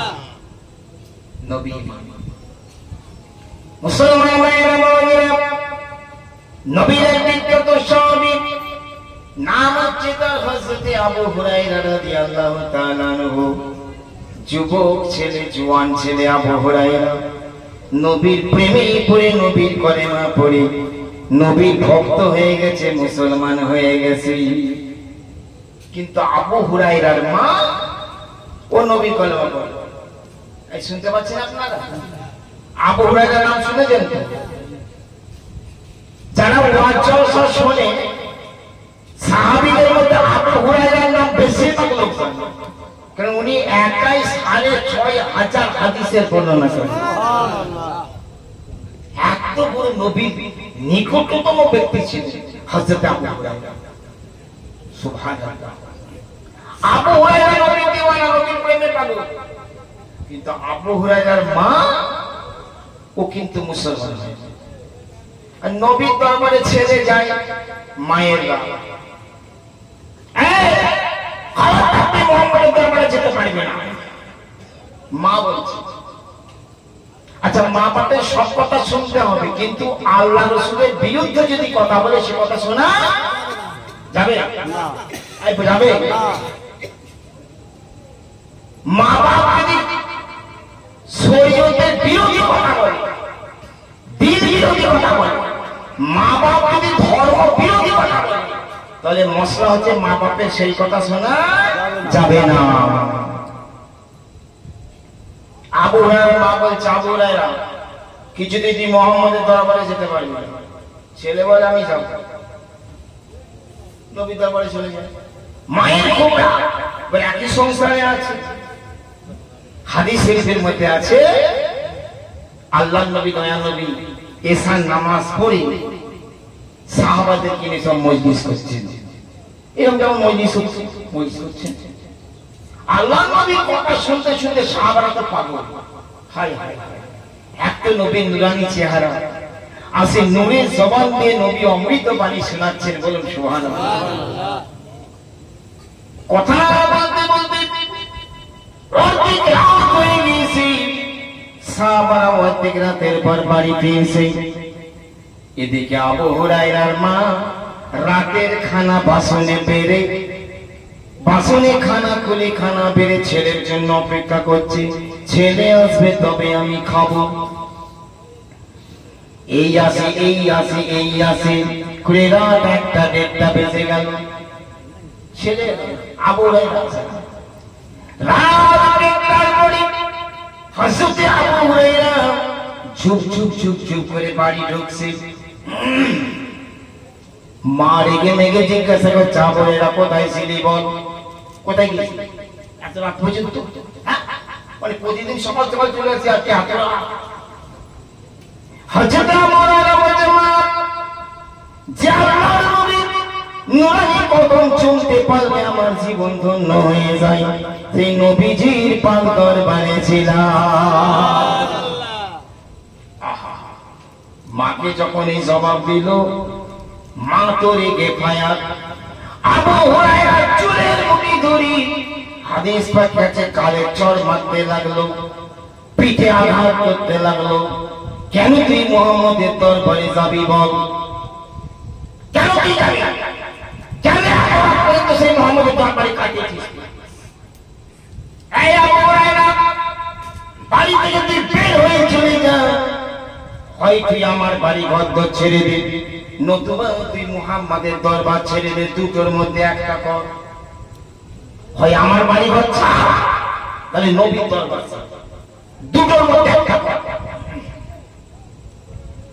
আবু হুরায়রা মাকে বলেছিল, মা তুমি উচ্চ পুরী মানুষ, তোমার গায়ে যত ক্ষমতা আছে, যত বল আছে, আমাকে তুমি মারতে থাকো, পিটতে থাকো।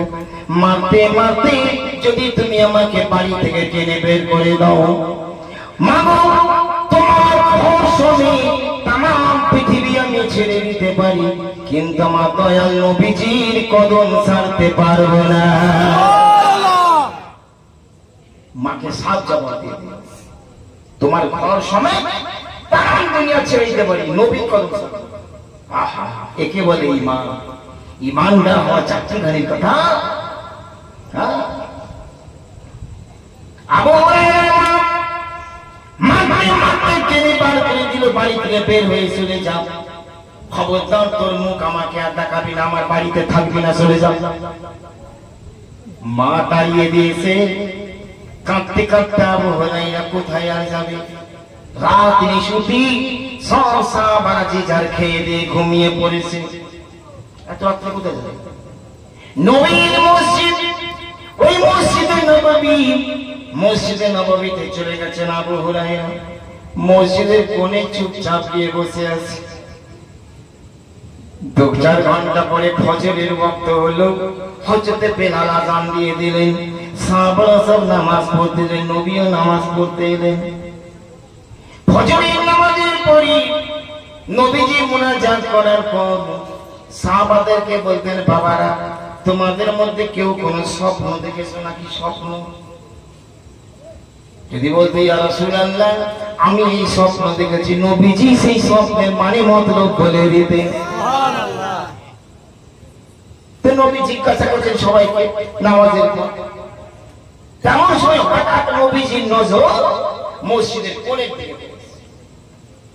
মসজিদের কোণে দেখছে হযরত আবু হুরায়রা ফুপিয়ে ফুপিয়ে কাঁদছে, 2 চোখ ভরা পানি, আর আবু হুরায়রা কাঁদছে। আহা, আমার রাসূল বলেন, মা ইউকিকা ইয়া আবু হুরায়রা, এ আবু হুরায়রা, কে তোমাকে কাঁদালো?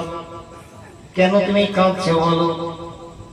আবু হুরায়রা বলছে, নবী গো, আমার মা আমাকে মেরেছে, এই জন্য আমি কাঁদছি। আমার মা আমাকে মেরেছে, এই জন্য কাঁদছি। নবী বলছেন, আবু হুরায়রা, মায়ের সঙ্গে অশান্তি করেছো নাকি? তুমি তোমার মায়ের সঙ্গে ঝগড়াঝাটি করেছো নাকি? কেন তোমার মা তোমাকে মারলো বলো? আবু হুরায়রা বলে, নবী গো, আমি তো আপনার দরবারে আসি, আমি আপনার গোলাম, আপনার কলেমা পড়ে মুসলমান হয়েছি, কিন্তু আমার মা কলেমা পড়ে মুসলমান হয়নি, আপনাকে মোটেই সহ্য করতে পারে না। ইয়া রাসূলুল্লাহ, আপনার কথা শুনলে জ্বলে পুড়ে যায়। আমি আপনার দরবারে আসি বলে আমার মায়ের খুব রাগ। গতকাল রাতের বেলা দীর্ঘ রাত পর্যন্ত আপনার কাছে ছিলাম, আপনার মধুমুখের কথা আমি শুনছিলাম। হুজুর গো, দীর্ঘ রাতের পর আমি যখন বাড়ি পৌঁছালাম, আমার মা আমাকে জিজ্ঞাসা করল, আবু হুরায়রা, এত রাত পর্যন্ত তুই কোথায় ছিলি বল? ইয়া রাসূলুল্লাহ, আমি আমার মাকে জবাব দিয়েছি, নবী গো, ও আমার মা গো, যে নবীর কদম শুনতে পারলে জীবন ধন্য হয়ে যায়, আমি সেই নবীর দরবারে ছিলাম। এই কথা শোনার পর আমার মা একদম তেলের গুণে চলে উঠলো, আমাকে হাত ধরে চুলের মুঠি ধরে পিটতে লাগলো, মারতে লাগলো। ইয়া রাসূলুল্লাহ, নবী গো, আমি আমার মাকে জবাব দিয়েছি, মা গো, তুমি হচ্ছ বুড়ি মেয়ে মানুষ, তোমার গায়ে যত ক্ষমতা আছে, যত বল আছে, আমাকে মারতে থাকো, পিটতে থাকো। মারতে মারতে যদি টেনে বাড়ি থেকে আমাকে বের করে দাও, আমি তোমার বাড়ি সমেত তাম পৃথিবী ছেড়ে দিতে পারি, কিন্তু রাসূলুল্লাহর পাক কদম ছাড়তে পারবো না। ইয়া রাসূলুল্লাহ, এই জন্য আমার মা আমাকে মেরে টেনে বাড়ি থেকে বার করে দিয়েছে। নবী শুনে বলছেন, আবু হুরায়রা, যেহেতু তোমার মা মেরেছে, এই ব্যাপারে আমি কিছু ইন্টারফেয়ার করতে পারবো না। আমি কিছু করতে পারবো না, যেহেতু তোমার মা তো মেরেছে, আমি কি করবো? দেখেছেন মায়ের কবে কতটা, তা ওই মা ইমানদার নয়। আবু হুরায়রা মা কোন টাকা দেয় না, তাও নবী বলেছেন, আবু হুরায়রা, যেহেতু তোমার মা মেরেছে, এই ব্যাপারে আমার করার কিছু নাই। একবার জোরে বলা যাবে না? পুরোপুরি আল্লাহর নবী আবু হুরায়রাকে বলল, এই আবু হুরায়রা, তুমি তোমার মায়ের বিরুদ্ধে নালিশ করতে এসেছো নাকি আমার কাছে? তোমার মায়ের বিরুদ্ধে অভিযোগ করতে এসেছো? আবু হুরায়রা বলছে, নবী গো, আমি মায়ের বিরুদ্ধে নালিশ করতে আসিনি হুজুর, তবে একটা নিয়ত নিয়ে এসেছি। একবার জোরে সুবহানাল্লাহ। কি মান আল্লাহ! সাহাবা তাজে রিসালাত কে মোতি, সুবহানাল্লাহ। আবু হুরায়রা বলেন, একটা নিয়ত নিয়ে আপনার দরবারে এসেছি হুজুর। বলে, কি নিয়ত বাবা? আবু হুরায়রা বলেন, নবী গো, আমি আপনাকে রাসূল বলে মেনেছি, আর আমি বিশ্বাস করি আপনি আল্লাহর নবী হয়ে দুটো হাত তুলে আল্লাহর কাছে যে দোয়া করবেন, অবশ্যই সেই দোয়া আল্লাহ কবুল করে নেন। সুবহানাল্লাহ। অতএব এই জন্য এসেছি, আপনি আল্লাহর কাছে দোয়া করবেন, আল্লাহ যেন আমার মাকে হেদায়েতের আলো নসিব করেন, আল্লাহ যেন আমার মাকে কলেমা পড়ার নসিব দান করেন। সুবহানাল্লাহ। এই দোয়াটা করে আমার মাও যেন আমার পথে প্রতীক হয়ে যায়, আমার মাও যেন আপনার দিওয়ানি হয়ে যায়, আমার মাও যেন আপনার কালেমা পড়নেওয়ালা উম্মতানি হয়ে যায়।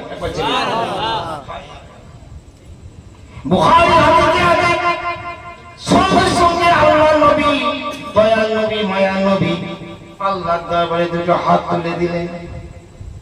নবীজি হাত তুলে বলেন, আল্লাহুম্মা ইহদি উম্মি আবি হুরায়রা, আয় আমার আল্লাহ গো, আবু হুরায়রার মাকে তুমি হেদায়েত করে দাও। নবীজি দোয়া করছে, আর আবু হুরায়রা মসজিদ টেনে উঠে গেছে। বুঝতে পেরেছেন? নবীর দোয়া শেষ হয়নি, ও দোয়াতে যাচ্ছে আবু হুরায়রা। আর সাহাবারা এই লম্বা লম্বা পিরান করতেন নবীজির মতো, আর পিছনকার কিছু সাহাবী আবু হুরায়রার পিরান জামাটা টেনে ধরেছে। এরা মনে করে কি ব্যাপার, আবু হুরায়রা শান্তশিষ্ট, ভদ্রনিষ্ঠ ভদ্রলোক, ভালো মানুষ, এই রেগে মেগে দৌড়াচ্ছে নাকি কিছু অঘটন ঘটাবে না, এরা আলাদা কিছু ভাবছে, জামাটা টেনে ধরেছে। নবী দোয়া করছে, না আবু হুরায়রা উঠে দাঁড়িয়ে দৌড়াতে যাচ্ছে, অন্যান্য সাহাবীরা ওনার হাত জামাটা টেনে ধরেছে। হযরত আবু হুরায়রা সাহাবীদের হাত থেকে জোর করে জামাটা টেনে খুলে নিলেন। বলেন, সাহাবী ভাইরা, আমার জামা টেনে ধরো না, আমাকে দৌড়াতে দাও, আমাকে ছুটতে দাও, আমি বাড়ি পর্যন্ত গিয়ে দেখতে চাই আমি বাড়িতে আগে পৌঁছাতে পারলাম নাকি তারও আগে আমার নবীজির দোয়া কবুল হয়ে গেছে। আসলে বলেন,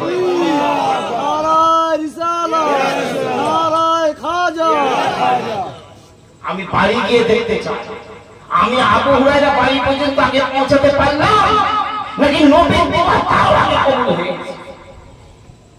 এই বলে আবু হুরায়রা দৌড়াতে লাগলেন, দৌড়াতে দৌড়াতে বাড়ি চলে গেলেন।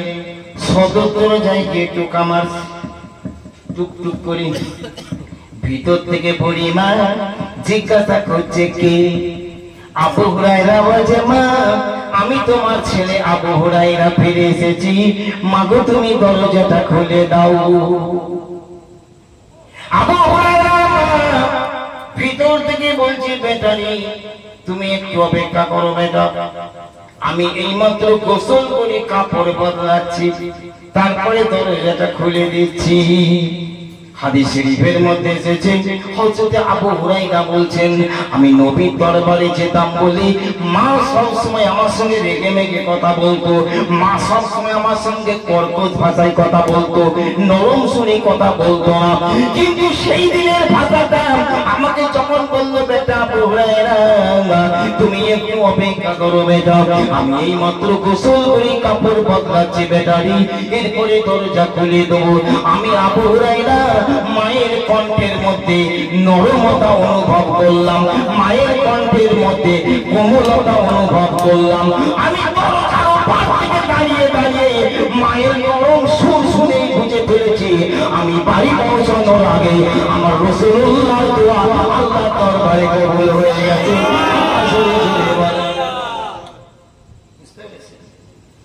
আমি বাড়ি যাওয়ার আগে রাসূলুল্লাহর দোয়া আগে কবুল হয়ে গেছে। আবু হুরায়রা বলেন, মা দরজা খুলে দিল, আমাকে বুকে জড়িয়ে ধরলো, বেটা আমি তোমাকে মারধর করে বড় অনুশোচনা করেছি বেটা, তোমাকে মারধর করে বড় ভুল করেছি বেটা।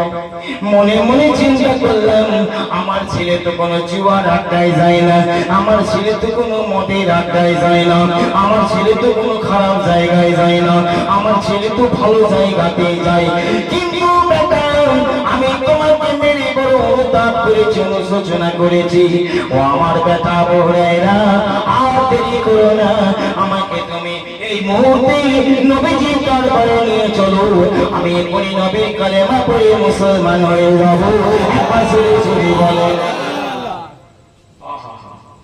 আবু হুরায়রা বলেন, আমার জীবনে অনেকগুলো ভাইটাল দিন আছে, আমার জীবনে অনেকগুলো গুরুত্বপূর্ণ দিন আছে, কিন্তু যেদিন আমার মাকে হাত ধরে নবীজির দরবারে গিয়ে মুরিদ করিয়েছিলাম, নবীজির কলেমা পড়িয়ে মুসলমান বানিয়েছিলাম, এটা হচ্ছে আমার জীবনের একটা উল্লেখযোগ্য দিন।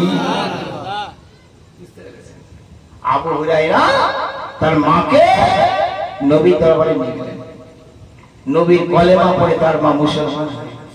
একবার জোরে বলেন। আমার বলার উদ্দেশ্য, রসুলকে মোহাব্বত করতে হবে, জীবনে মা বাপকে খেদমত করতে হবে, মা বাপকে অবহেলা করলে চলবে না। বুঝতে পারছি, মায়ের দোয়া নেবে, বাপের দোয়া নেবে।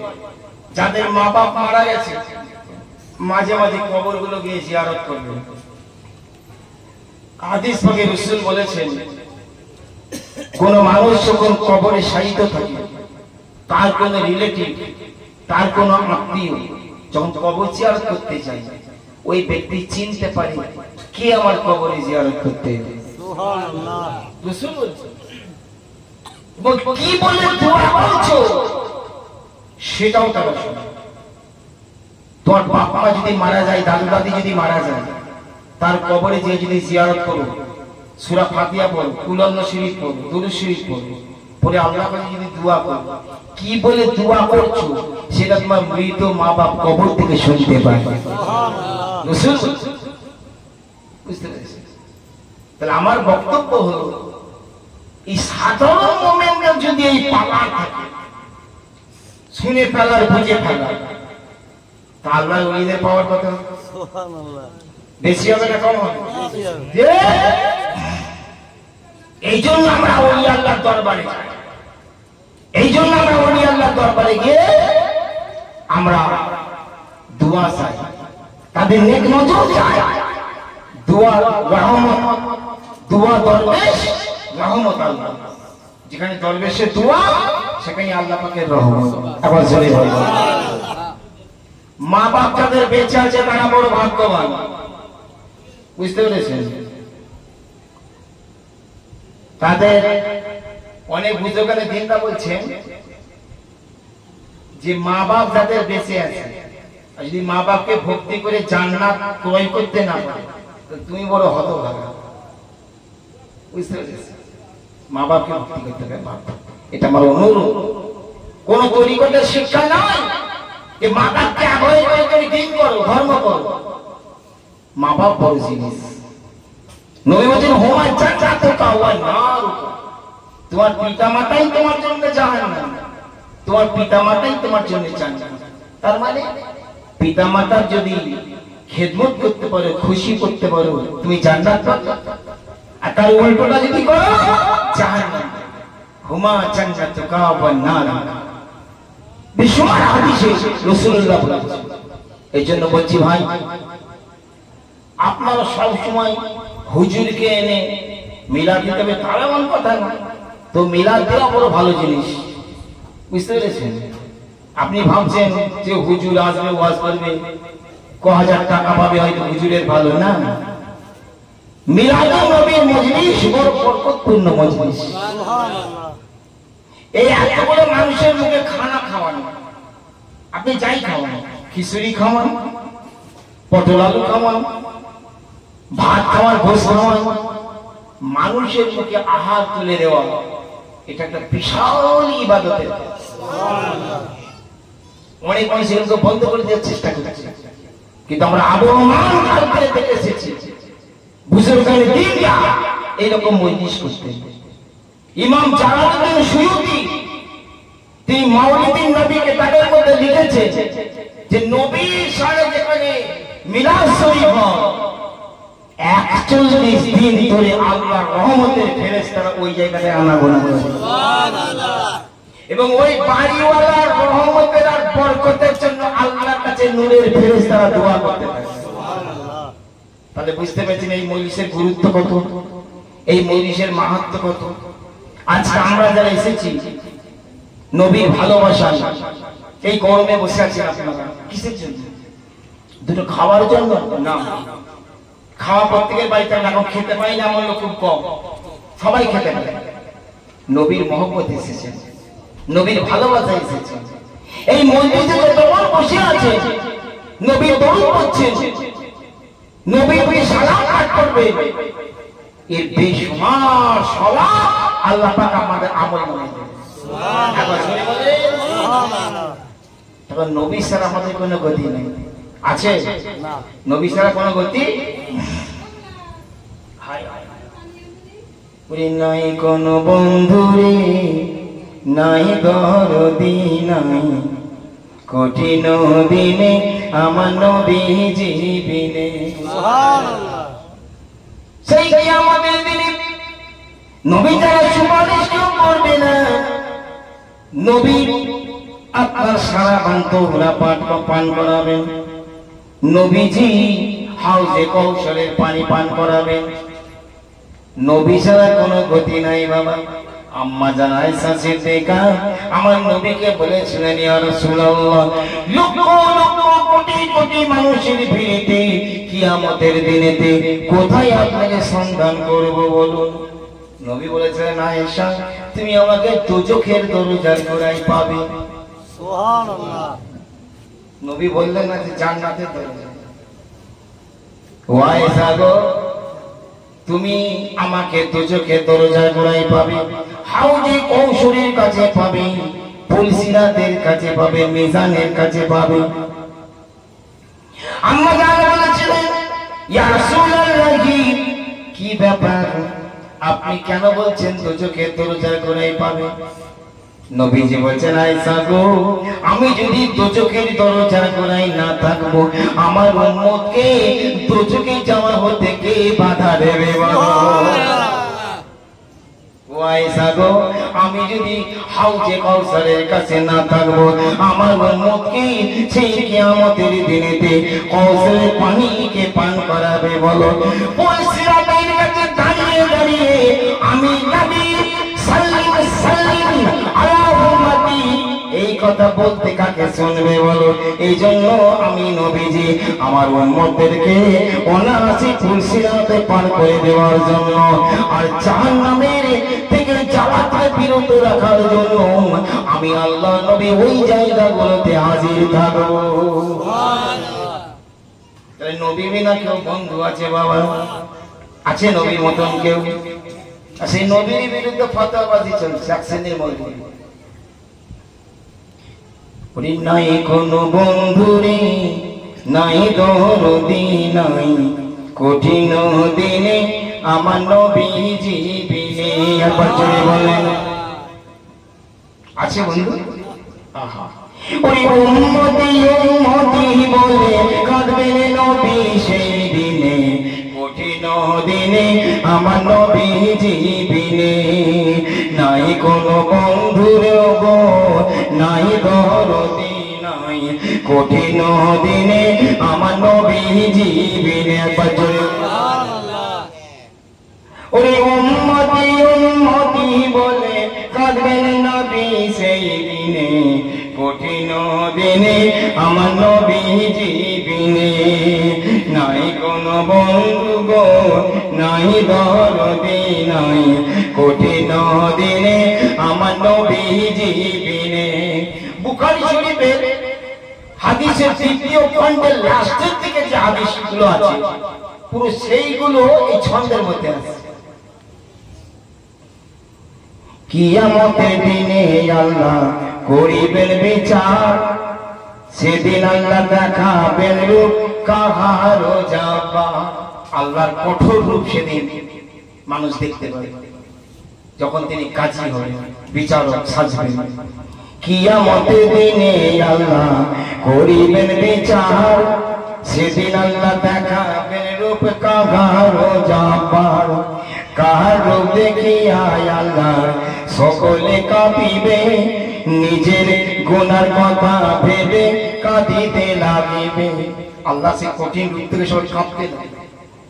ওরে কাহার রূপ দেখিয়া আল্লাহ সকলে কাঁপিবে, আর নিজের গুনার কথা ভেবে কাঁদিতে লাগিবে। সেদিন নবী উম্মতের দিবেন গো সান্ত্বনা, উম্মতের হয়ে নবী করিবেন প্রার্থনা।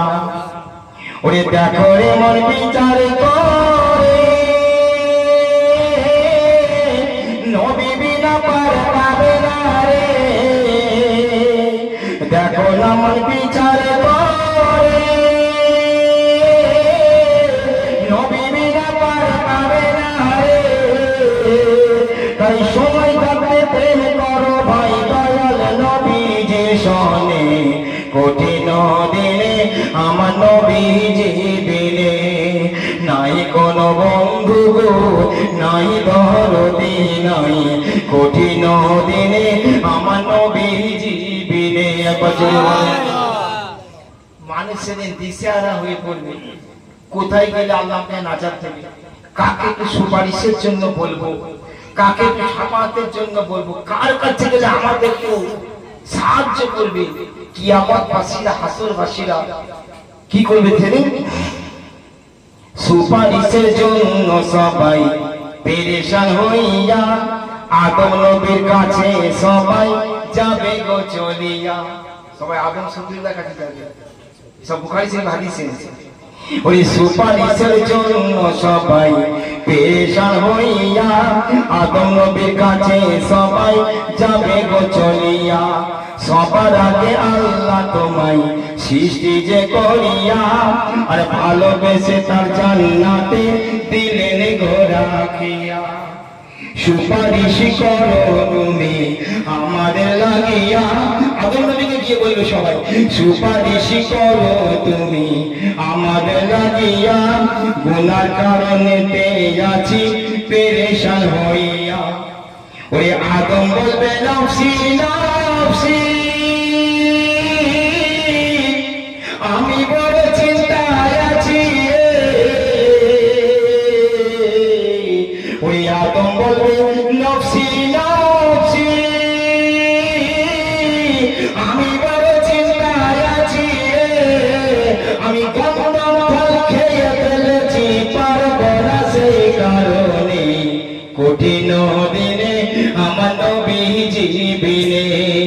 নাই কোনো বন্ধু গো নাই দরদি নাই, কঠিন দিনে আমার নবীজি বিনে। আল্লাহ নিষেধ করেছিল তো আদমকে গন্ধ ফল খেতে, উনি সেটা খেয়ে ফেলেছেন। আমি তো লজ্জায় আছি, আমি আল্লাহর কাছে কি করে মুখ দেখাবো সেই চিন্তায় আমি বিভোর, তোমাদের জন্য কি সুপারিশ করব।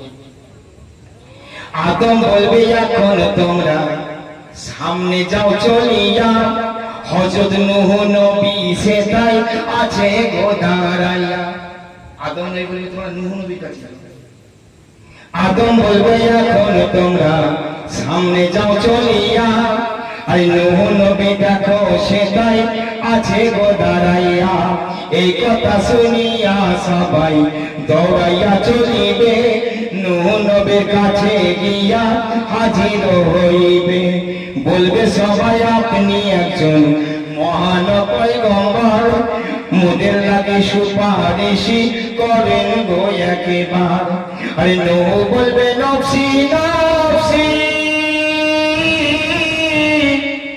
আমি কেনানের জন্য লজ্জায় আছি গো। নূহ নবী 4 বেটা, 3 বেটা মুমিন, 1 বেটা কাফের, তার নাম কেনান। কথা ঠিক কিনা?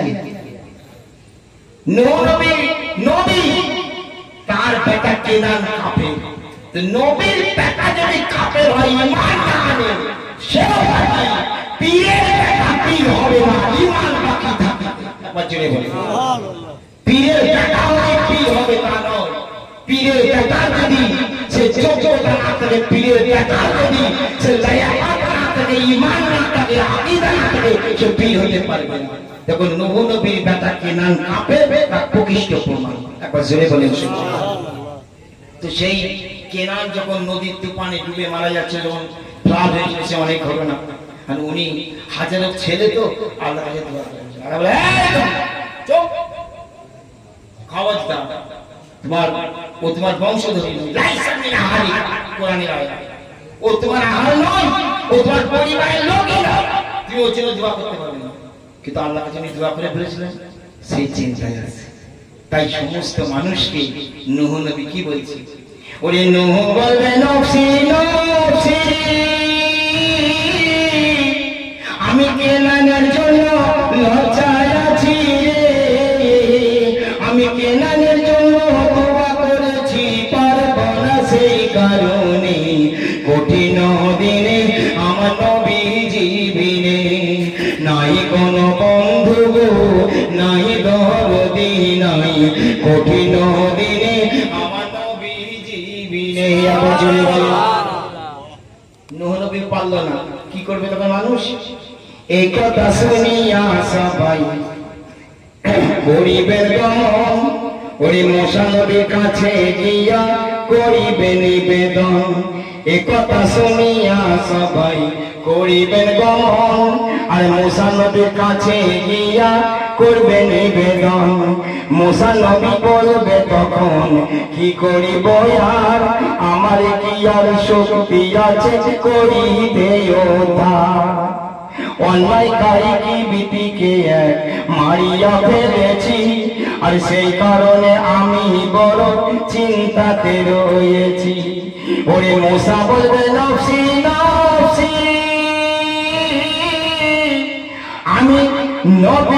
আমি নবী হয়ে খুন করেছি, আমি বড় চিন্তায় আছি, পারব না সেই কারণে, কঠিন দিনে আমার নবীজি বিনে নাই কোনো বন্ধুরি, নাই দরদি নাই, কঠিন দিনে আমার নবীজি বিনে। মূসা নবী বলবে আমি পারব না। তার মূসা নবী রাস্তা দিয়ে যাচ্ছিল, একটা ভালো লোককে একটা বদমাইশ লোক পিটিয়েছে, ভালো লোক। আর মূসা নবীকে দেখে সেই ভালো লোকটা বলছে, হুজুর দেখুন না অন্যায় ভাবে আমাকে মারছে। তো মূসা নবী সেই অন্যায়কারী লোকটাকে এমন চড় মেরেছে না, এক চড়ে ঘুরে মারা গেছে। নবুয়তের চড়, নবীর হাতের চড় সহ্য করতে না পেরে মারা গেছে। তো উনি বোঝে আমি মেরে ফেলেছি একটা মানুষকে, আল্লাহ নাকি হয়তো আমাকে করবে, আমি বড় চিন্তায় আছি, আমি পারবো না বাবা। তোমার সঙ্গে মুছে গেছে, একবার জোরে বলে সুবহানাল্লাহ। মূসা নবী বলবে তোমরা চলে যাও সামনে, গিয়ে দেখো ঈসা নবী রয়েছে সেখানে। উনি ঈসা নবীর কাছে পাঠিয়ে দিলেন, খুব ভালো করে বুঝো, সব বুখারীর হাদিস থেকে। মূসা নবী বলবে তোমরা চলে যাও সামনে, আর গিয়ে দেখো ঈসা নবী রয়েছে সেখানে। সকল মানুষ সেই দিকেতে করিবে গমন, ঈসা নবীর কাছে গিয়া করিবে আবেদন। ঈসা নবী বলবে হায়রে কি করিব আর, আমার কি অসাধ্য আছে করিতে উদ্ধার। বিনা পাপে জন্ম আমার মায়েরই গর্ভেতে, সেই কারণে খোদার বেটা বলে কত লোকে। ঈসা নবী তো বিনা পাপে কি করে, ওই বিনা পাপে জন্ম আমার মায়েরই গর্ভেতে, সেই কারণে খোদার বেটা বলে কত লোকে। ঈসা বলে নফসি নফসি, আমি সেই কারণে লজ্জায় আছি, আমি পেরেশান হইয়া আছি, পারব না সেই কারণে কঠিন দিনে আমার নবীজি বিনে। নাই কোনো বন্ধুরে নাই দরদি নাই, কঠিন দিনে আমার নবীজি বিনে। উম্মতি উম্মতি বলে কাঁদবেন নবী সেই দিনে, কঠিন দিনে আমার নবীজি বিনে। ঈসা বলবে তোমরা সবাই সামনে যাও দৌড়াইয়া, মুহাম্মদ রাসূলুল্লাহর কাছে যাও চলিয়া। বলো নারে তাকবীর, তুলে বলো ইয়া রাসূলুল্লাহ ইয়া রাসূলুল্লাহ ইয়া রাসূলুল্লাহ, লাব্বাইক ইয়া রাসূলুল্লাহ, তুলে বলো লাব্বাইক ইয়া রাসূলুল্লাহ, লাব্বাইক ইয়া রাসূলুল্লাহ। আল্লাহ, লাব্বাইক ইয়া রাসূলুল্লাহ মানে নবী গো, ওগো আল্লাহর রাসূল, আমরা আপনার জন্য হাজির আছি। সুবহানাল্লাহ, এটা একটা ওজিফা, শুনেন বাবা, এটা একটা ওজিফা। একদম মুর্শিদের পর্যক সাথে রাসূলুল্লাহ কলব মুবারক থেকে নূরের ফায়েজ মুর্শিদের কলব হয়ে আমার কলবে আসছে। এই রকম পর্যকের ধারণা নিয়ে চোখ বন্ধ করে আয় ভালো শুনেন, লাব্বাইক ইয়া রাসূলুল্লাহ, লাব্বাইক ইয়া রাসূলুল্লাহ, লাব্বাইক ইয়া রাসূলুল্লাহ। ওগো আল্লাহর রাসূল, ওগো রাসূলুল্লাহ, আমি আপনার জন্য হাজির আছি। সুবহানাল্লাহ, এই যদি করতে পারে বুজুর্গের দিনটা বলছে নবীজির শাফাত করা কিয়ামতের দিন সেই উম্মতের জন্য ওয়াজিব। সুবহানাল্লাহ, এটা একটা ওজিফা। ঈসা বলবে তোমরা সবাই সামনে যাও দৌড়াইয়া, মুহাম্মদুর রাসূলুল্লাহর কাছে যাও চলিয়া। আহা, আমার নবীর কাছে পাঠিয়ে দিন সবাইকে। এই কথা শুনিয়া সবাই করিবে গমন, দয়াল নবীর কাছে এসে দিবে গো দর্শন। দেখবে সবাই দয়াল নবী সেজদাতে পড়িয়া, আর ব্যাকুল হয়ে কাঁদেন নবী উম্মতের লাগিয়া। নবীকে কি অবস্থায় দেখতে পাবে সেখানে? সব নবী তো ফেরত পাঠিয়ে দিয়েছে, যখন আমার নবীর কাছে আসবে দেখবে উম্মতের জন্য নবী সেজদায় পড়ে আল্লাহর দরবারে কাঁদছে। বলুন সুবহানাল্লাহ। দেখবে সবাই দয়াল নবী সেজদাতে পড়িয়া, আর ব্যাকুল হয়ে কাঁদেন নবী উম্মতের লাগিয়া। আল্লাহ বলেন গো বন্ধু মাথা তোলো তুমি, বুখারী সে ভালো হয়েছে, ইরফা রাসুকা ইয়া হাবিবি, এই আমার বন্ধু তুমি মাথা তোলো, তোমার কি চাহিদা সেটা আমাকে বলো। সুবহানাল্লাহ, আল্লাহ বলেন গো বন্ধু মাথা তোলো তুমি, তোমার সুপারিশই কবুল করিব যে আমি। নবী বলেন ইয়া উম্মতি, আমার উম্মতকে হবে গতি গো। নবী বলবেন ইয়া উম্মতি, আমার উম্মতকে হবে গতি গো। আল্লাহ বলেন দিব মুক্তি বন্ধু তোমার কারণে। আল্লাহ বলেন দিব মুক্তি বন্ধু তোমার কারণে, কঠিন দিনে আমার নবীজি বিনে। নাই কোনো বন্ধুরে নাই দরদি নাই, কঠিন দিনে আমার নবীজি বিনে। ওই উম্মতি উম্মতি বলে কাঁদবেন নবী সেই দিনে কঠিন দিনে আমার নবীজি বিনে নাই কোনো বন্ধু গো নাই দরদি নাই কঠিন দিনে আমার নবীজি বিনে আল্লাহুম্মা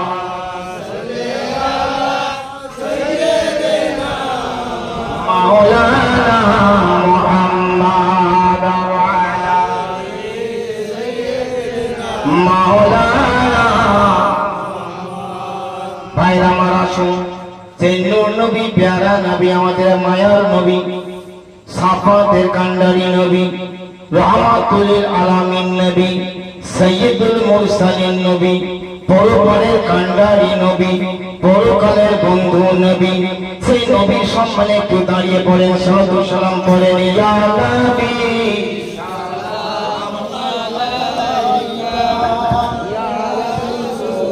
সালাম ইয়া হাবিব সালাম আলাইকা সালাওয়াতুল্লাহ ইয়া রাসূলুল্লাহ ইয়া হাবিবাল্লাহ কালিমাতে পড়ি আপনার নাম আজলে শুনি আপনার নাম নামাজে আপনাকে সালাম अपनी नूरे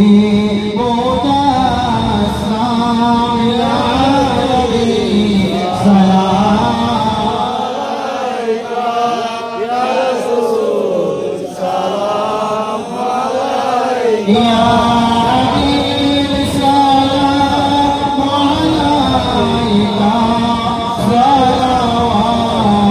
सलावतुल्लाह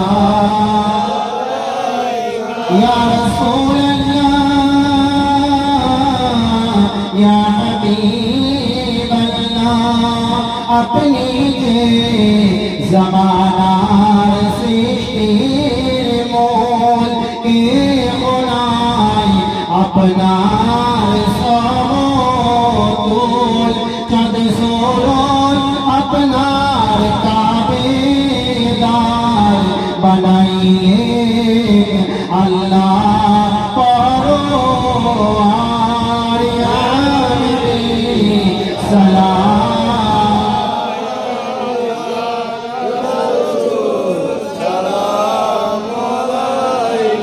या हबीब सलाम अलैका